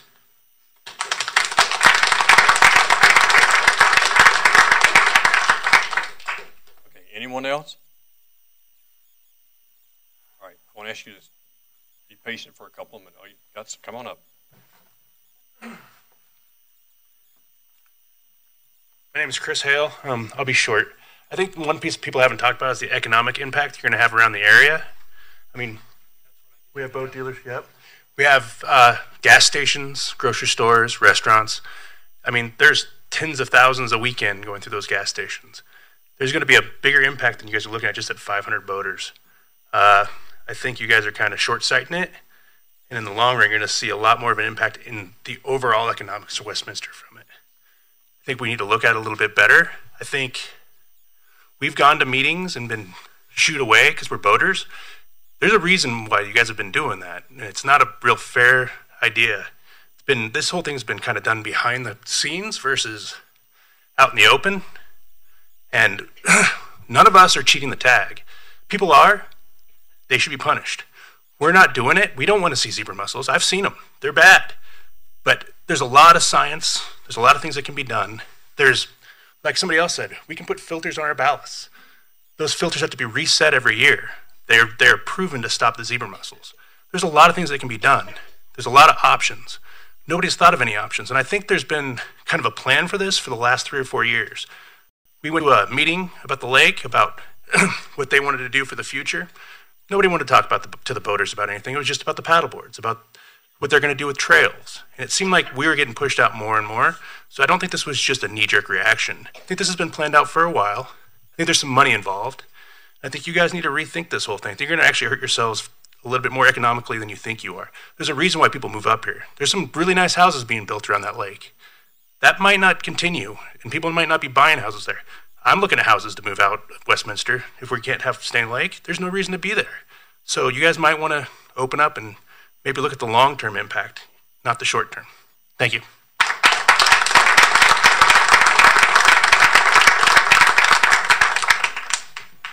Anyone else? Has everybody that wants to talk had an opportunity to come forward? Okay. Mr. Tripp. Mr. Mayor and council members, I'm going to address the audience. I think they've had an awful lot to say this evening. I'm going to really be brief because I'm going to be at the meeting on April 2nd to have a little deeper discussion about maybe what some of the options are. And because I want to get to some very specific points I want you to remember tonight, I'm going to be brief. First of all, this is an ongoing conversation. Tonight, you've offered some ideas and you've given great feedback. And I can just tell you that the job that I have, that is to be your city manager, and the job that I had before to be the Parks, Recreation, Libraries Director, made this a very painful thing for me to have to do.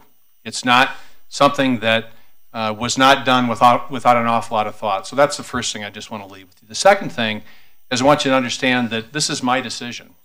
In this form of government, the things that happen around public health and safety the decisions that have to be made are made on the basis of the best science and information that we have at the time.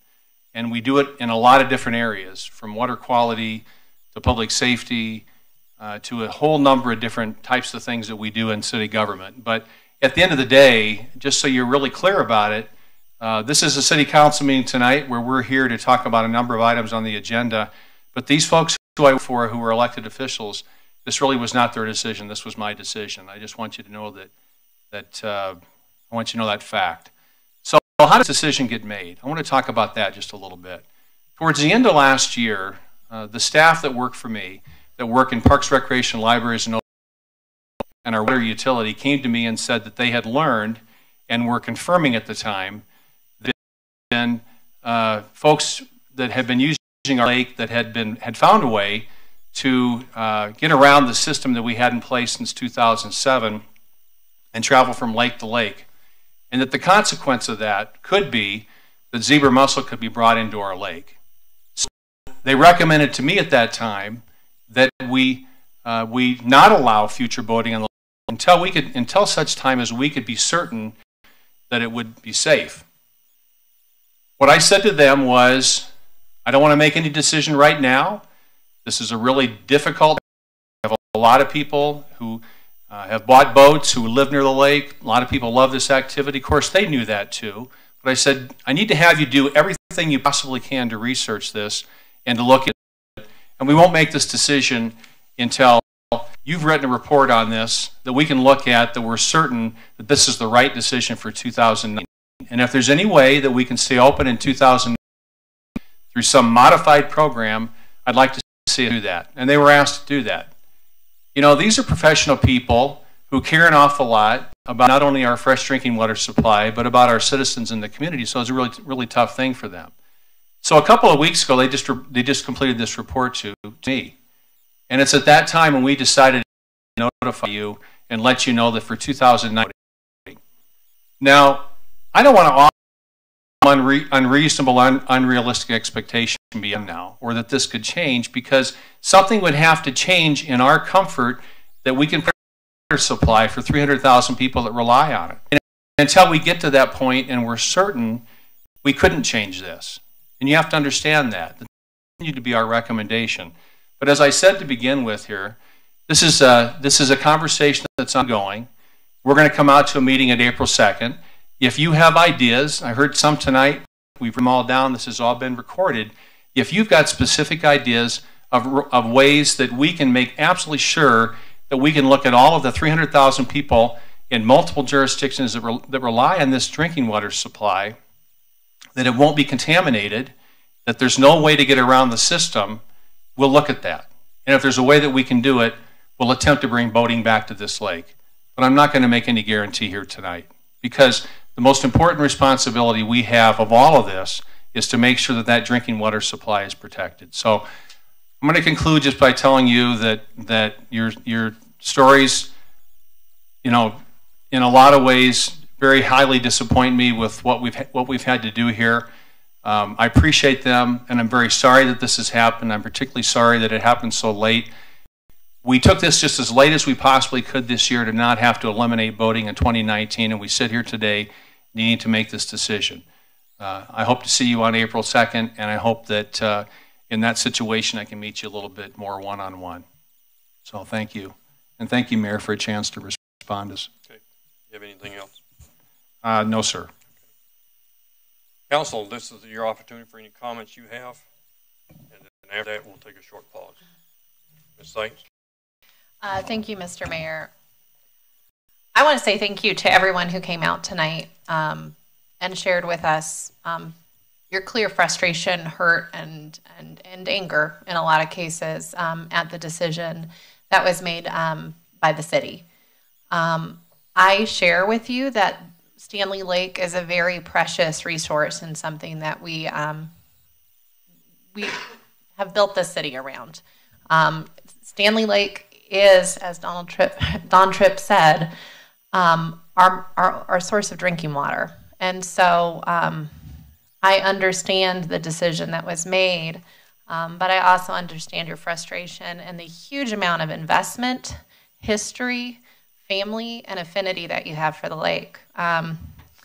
I am one of the people that Mr. Escobar talked about that has had that experience water skiing where you just can't get up, and you finally lift, and it's an amazing feeling. And I love that you've been able to share that with multiple residents. All of you, it sounds like, have been really generous with your boats and with the experience at Stanley Lake. And so I don't want to discount that. My family is a skiing family. We're not a boating family. And I can't imagine the impact it would have on us if we lost that very quickly right before the season. So I just want you to know this didn't go on deaf ears. We empathize. This is our water, providing safe water is something that's incredibly important too. And so this is a balance. But I do believe that staff on the April 2nd meeting will be meeting with you in a collaborative spirit. I really believe that this city wants to do what's best for our citizens to provide the highest possible quality of life. So I just would be remiss if I didn't say thank you for coming. Mr. Price, Master Price, you did a great job testifying today, and I hope you always have that sense of civic duty that you come and tell your government what you want from them, because we do listen and it is important. So thank you so much. I think you set a really great example and you should tell your friends at school about it. So thank you. I do want to switch gears real quick. Earlier tonight, I was fortunate to make the proclamation for sexual assault awareness. And I did mention briefly the Start by Believing campaign that has been going on in Westminster for a little over a year. I would be remiss if I didn't say thank you to all of the different community partners that have participated in the Start by Believing campaign, and there's way too many for me to catch all of them, but it has been all 3 school districts, Front Range Community College, the Metro North Chamber of Commerce, the Westminster Chamber of Commerce, Westminster Soccer, the Adams County DA, our police department, our victim services, our Parks, Recs, Libraries, Open Space, multiple citizen volunteers.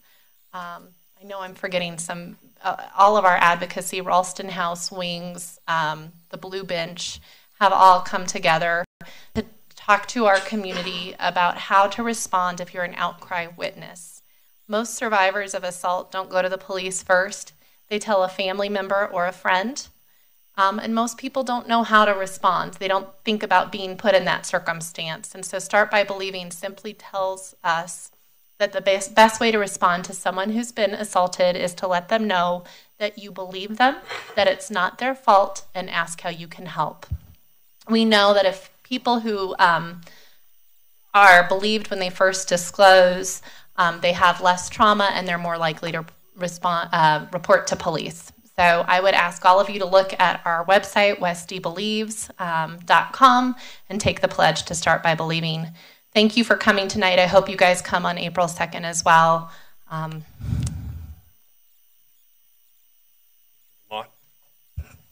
Thank you, Mr. Mayor. I also want to thank those that came today. I can't tell you the amount of emails and phone calls and text messages that I've received over the last week. You know, honestly, like Mr. Tripp said, this was his decision, and I kind of found out about it earlier this week. So I've been learning as much as you have, and I think you've brought up a lot of really important points in mind that I know that Mr. Tripp is going to follow up on, such as other risks to the lake. You need to understand how important it is to us to both protect the quality of life in Westminster as well as the safety, and that water safety. When I first heard about this, you know, to me it was a no-brainer. The more I thought about it, and my neighbors that I see, some of you here tonight that have boats, that I know that's a life investment. That's not a small investment. I kind of joked before that I'd love to have a boat. And I would love to even more now that I've heard all these different stories, because I've never, even though I've lived in countryside my whole life, I've never been out on the lake. So I've been one of those ones who's scared to ski, I guess. But point being is I think that Mr. Tripp takes this very, very seriously. I hope that I see you out on that meeting on April 2nd. I will be there hearing your ideas and listening to staff and just being part of the process. And I appreciate you all coming out to be part of the process tonight.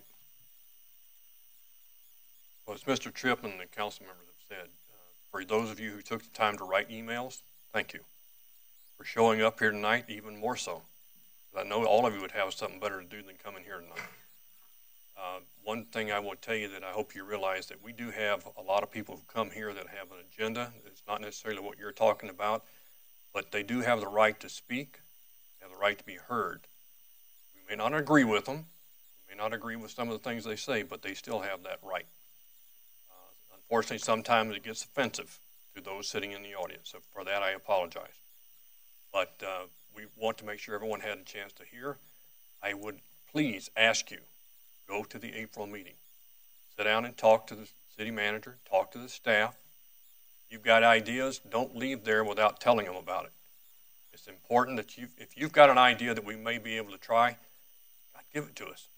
The best idea that's not spoken is the worst idea. You've got to give us what you have, whether it's from the industry or from private citizens. We're looking for your input. So please go that night. There's room for all of you and more. So please show up. With that said, I don't have anyone else that wants to give us any time right now. So ladies and gentlemen, we are going to end the council comments. I'm going to take a short pause and let everyone have a short bio break, and then we'll come back and finish the business of the council meeting tonight. Please show up in April. Stanley Lake. Stanley Lake.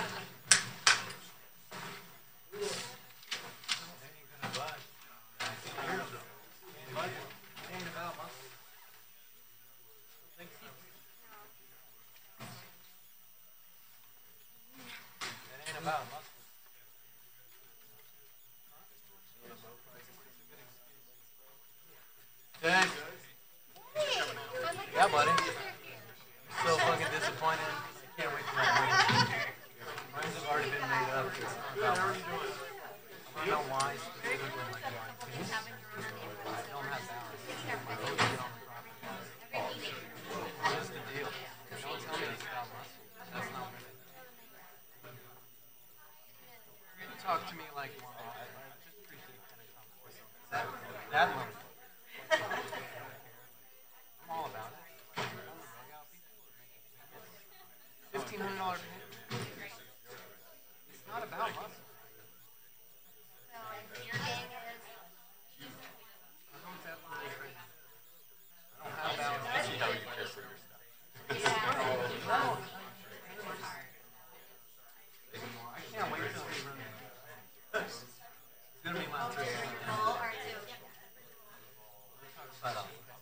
I appreciate you. Sorry, man. I'm just pretty young. This ain't about muscles.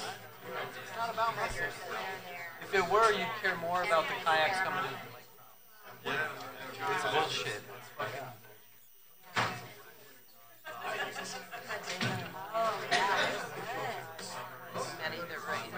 Yeah. Remember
was like,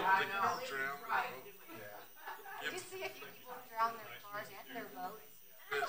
she actually, her and her girlfriend, they had like 2 seasons of just her and some girls out there just skiing it up. She had some good friends. Great morning workout.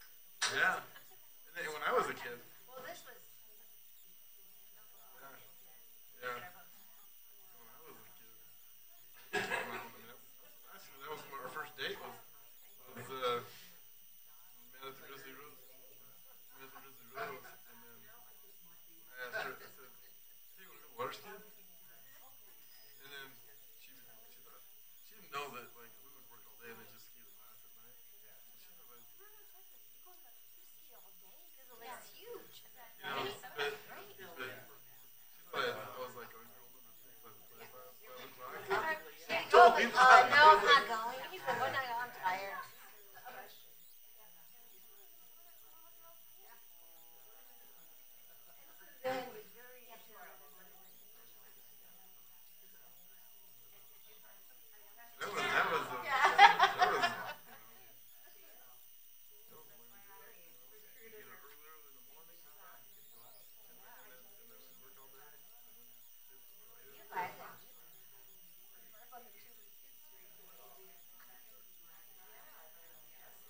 I know.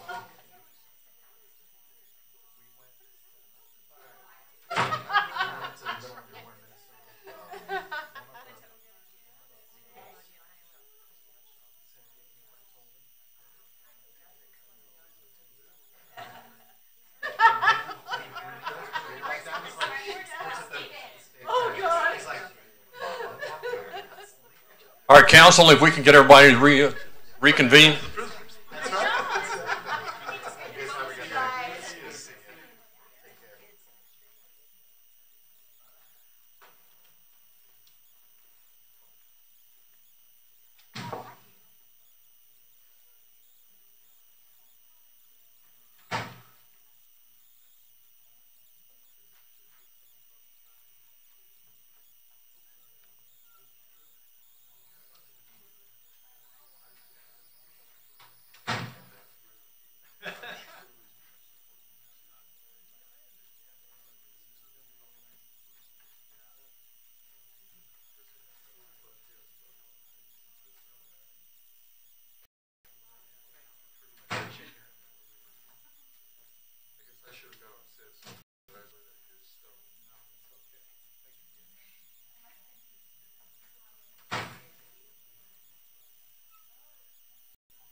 All right, Michelle, you got us back? Okay. All right, we'll reconvene at approximately 8:57. Next item on the agenda is the consent agenda. At this time, we would entertain a motion for the consent agenda. Mr. DeMont. Mr. Mayor, I was asked that we remove item 8C from the consent agenda. Okay. You want to make the motion then? Not for that, but for the rest of it? Yeah, that's fine. Go ahead. I move that we accept the consent agenda as items 8A through 8F, subtracting 8C from that. Okay. Is there a second? Second. I have a motion and a second for the consent agenda, all items A through F with the exception of item C. And this will be you vote with your lights.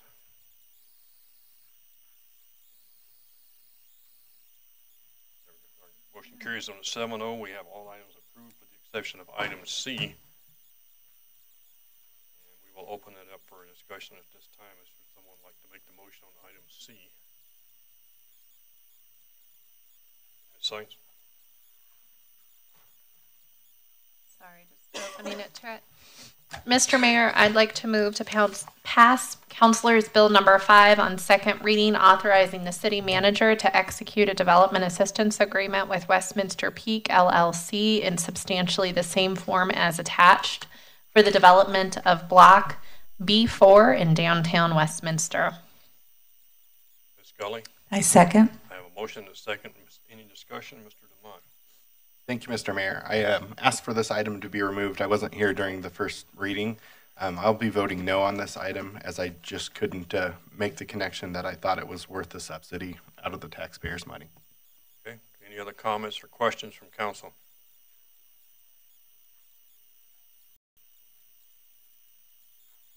All right, this is a vote with, that was a roll call before, right? All right, so this is a roll call vote. Ms. Parker? Atchison. Yes. DeMott. No. Haney. Yes. Mankey. Yes. Seitz. Yes. Scully. Yes. Bowles. Yes. Because I need one more vote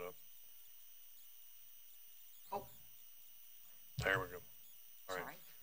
Motion passes on a 6-1 vote. That takes care of the consent agenda. Moving to our next business item. There are no appointments and resignations tonight, so the next item will be all new business. First item on is item 10A, Councilor's Bill number 12.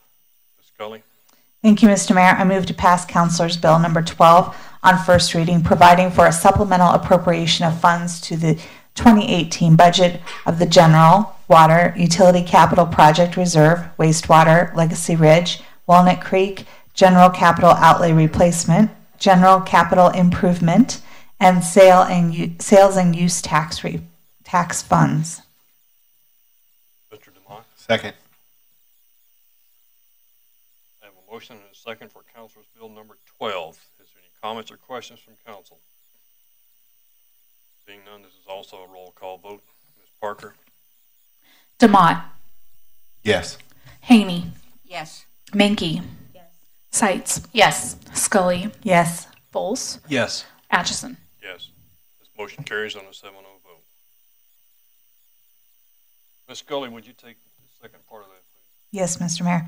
I move to adopt resolution number 8, authorizing the use of contingency and the reallocation of $511,332 from the general fund contingency account into the 2018 Police Department and Parks, Recreation, and Libraries Department operating budgets, and $46,298 from the Parks, Open Space, and Trails Fund, Parks, Recreation, and Libraries Department into the Parks, Open Space, and Trails Fund central charges budget. Second. Motion and a second. Any discussion on resolution number 8? Seeing none, this is also a roll call vote. Ms. Parker, if you will. Haney. Yes. Mankey. Yes. Seitz. Yes. Scully. Yes. Bowles. Yes.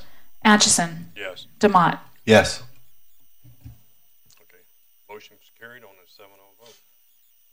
Next item up is Councilor's Bill number 13. This is item 10B on your agenda. Ms. Seitz.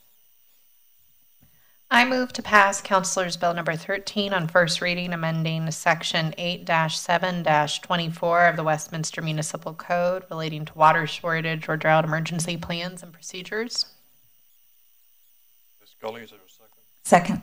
Okay, I have a motion and a second. Is there any discussion on this item at this time? Mr. DeMott. Thank you, Mr. Mayor. On this item, I had some issue that I raised with the city manager before the meeting tonight. And to bring up what the issue was, is in the drought management plan, which by and large the plan I like, and I'm glad that we're doing it and putting some real detail around when we would decide what levels of drought we would go into different restrictions.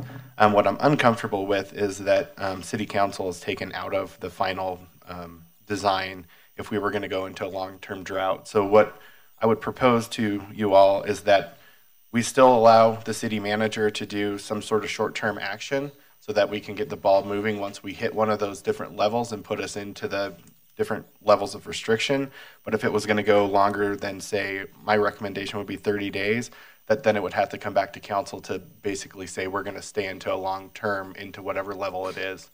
The other thing that I'm curious on, and maybe your staff can correct me, I'm not sure what the mechanism is to come back and basically reevaluate where we're at moving forward so that we know when either we can remove the drought restrictions, stay where we're at, or even maybe make the move to the next restriction level.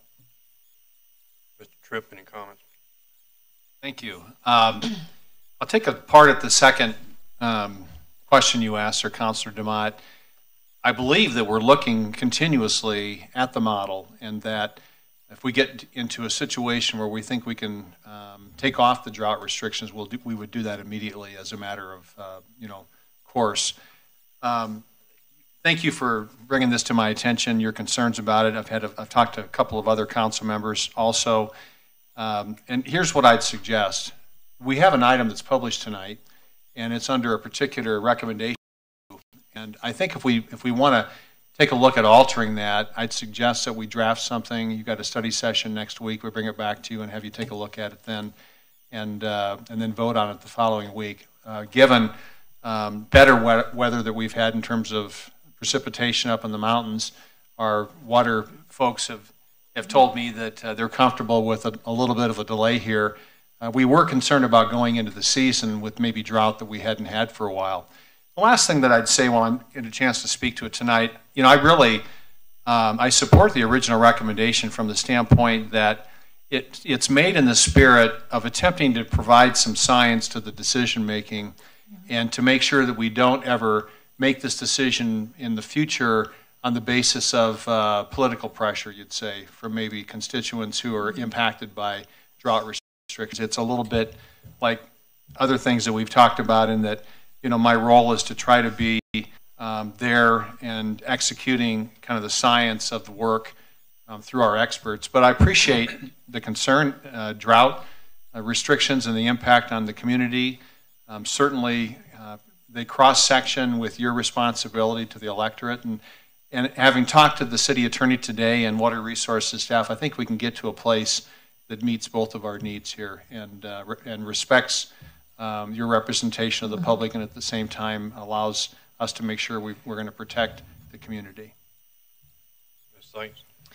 Thank you, Mr. Tripp, and thank you, Councilor DeMont. I have to say that I was comfortable tonight passing the drought management plan as is, but I really do appreciate the spirit of your concerns. And I would say that as this form of government works, is it's taking the scientific best recommendations of staff and then putting that lens of the electorate on it. So I think as long as staff has the ability to make an emergent declaration of drought, and we have enough time that we can agendize it to put the fingerprint of council, I think it does help our when you're in drought, that's an adaptive challenge that you're asking your community to undertake. You're going to have to change behavior. And so I think adding the validity of council to that decision is actually helpful, and to have conversations. So we're talking about why it's important in a public process, in a public setting, can be beneficial to actually get adoption. So I appreciate the spirit in which you're bringing this forward. And so while I was comfortable passing it tonight, I would happily table this to allow that accommodation. Let me get through the rest of the comments. Ms. Scully?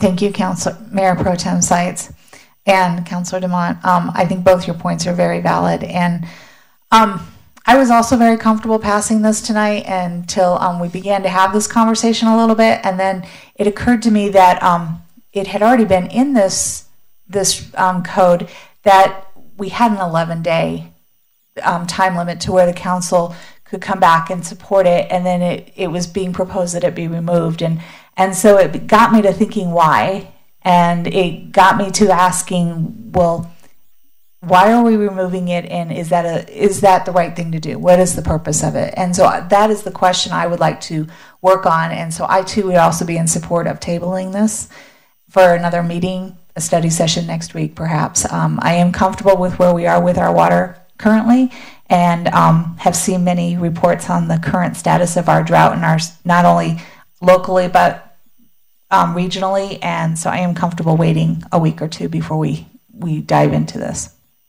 Mr. DeMont. Thank you, Mr. Mayor. Just to follow up and I've obviously had some conversations with each of you on this, and it's kind of progressed in where I was on the issue. And so while I appreciate what staff and the city manager are trying to accommodate, I think that this serves the best of both worlds, because really what I'm looking for is that oversight at the end of the day that I feel that the electorate put us here for. So I think that we meet the immediate need, if we look at, something like I'm proposing and it doesn't have to be exact, I think that we could work on that. But then it still has that oversight, and that's really what I'm looking for, is to keep that final oversight with us. Thank you. Based on the comments of the city manager and the comments that are raised by council, would the council entertain a motion to table this? We'll bring it back at the next council meeting for any decision, but in the meantime, we'll see what recommendations come forward in the next study session. Is that accommodation you're willing to? So moved. Move to a table. Can I have a second? Second. I have a motion and a second for those who wish to table it. All those in favor, aye. Aye. Aye. Any opposed? Hearing none, the motion is that we are tabling Councilor's Bill number 13. Mr. Tripp, when you guys have got them information ready to bring it back to council, we'll schedule it at that time. Moving on to item 10C1, Councilor's Bill number 14. Ms. Sykes. Thank you. I move to pass Councilor's Bill number 14 on first reading, amending Chapter 16 of Title 11 of the Westminster Municipal Code concerning telecommunication permits. Mr. Vols. Second. Motion and a second for Councilor's Bill number 14. Is there any discussion? Ms. Menke? No. Okay. All right. If there are no comments, this is a roll call vote. Ms. Parker, if you would, please. Mankey. Yes. Sights. Yes. Scully. Yes. Volz. Yes. Atchison. Yes. DeMott. Yes. Haney. Yes. Motion passes on a 7-0 vote. Next item up is the continuation of that, Ms. Sykes, C2. I move to pass Councilor's Bill number 15 on first reading, amending Section 11-4-5 of the Westminster Municipal Code concerning the zoning density schedule. Mr. Vols. Second. A motion and a second. Is there any discussion on this item? Seeing none, this is also a roll call vote. Parker. Sights. Yes. Scully. Yes. Volz. Yes. Atchison. Yes. DeMott. Yes. Haney. Yes. Mankey. Yes. Thank you, ladies and gentlemen. This passes on a 7-0 vote. Next item up, Ms. Sykes again. Thank you. I move to pass Councilor's Bill number 16 on first reading, amending Section 2-2-2 of the Westminster Municipal Code concerning power and duties of the Planning and Zoning Commission. Mr. Vols. Second. A motion and a second on item 10C3. This is Councilor's Bill number 16. Is there any comments or questions from council? Seeing none, this is also a roll call vote. Ms. Parker. Scully. Yes. Volz. Yes. Atchison. Yes. DeMott. Yes. Haney. Yes. Mankey. Yes. Sights. Yes. Thank you very much, ladies and gentlemen. That also passes on a 7-0 vote. Next item up is item 10D. This is the execution of a contract from the city manager. Ms. Scully. Thank you, Mr. Mayor. I move to authorize the city manager to execute a contract with Interface Communications Company, Inc. for the installation of traffic signal equipment throughout the city in the amount of $677,593 and authorize a construction contingency of $22,000 for a total authorized expenditure with this company of $699,593. Mr. DeMott. Second. I have a motion and a second. Any discussion by council? Seeing none, just a vote with your lights, please.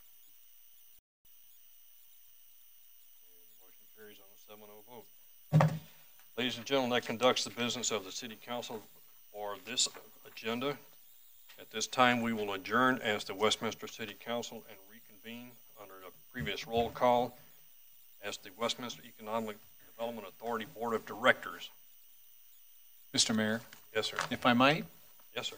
there was an item that I was asked to bring up tonight, and since this is a broadcast meeting, I'd like to do that if I could.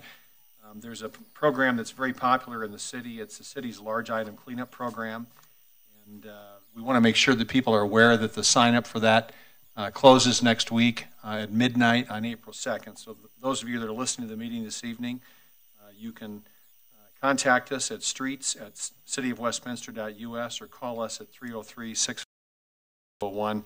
I wouldn't normally do this, but this is a really popular program, and I want to make sure we let everybody know that the deadline is near. Thank you. Thank you, Mr. Tripp.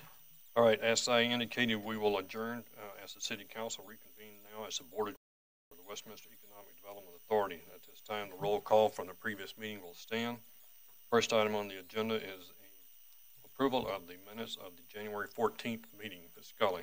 Thank you, Mr. Mayor. I move that the board approve the minutes of the January 14th, 2019 meeting as presented. Ms. Mankey. I second.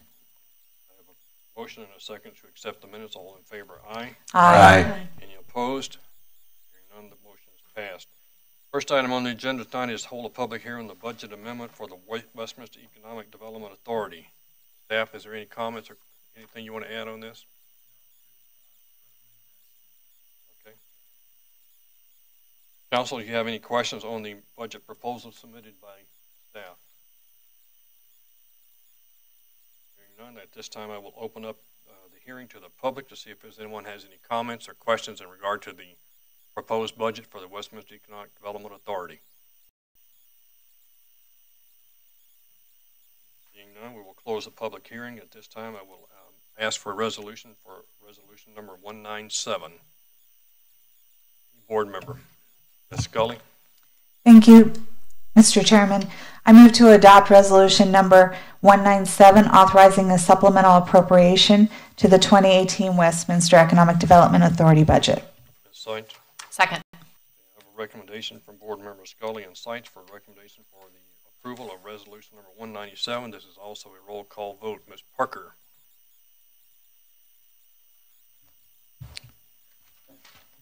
Atchison. Yes. Demott. Yes. Haney. Yes. Mankey. Yes. Seitz. Yes. Scully. Yes. Volz. Yes. And the motion squeaks by on a 7-0 vote. Ladies and gentlemen, that concludes the business of the Westminster Economic Development Authority.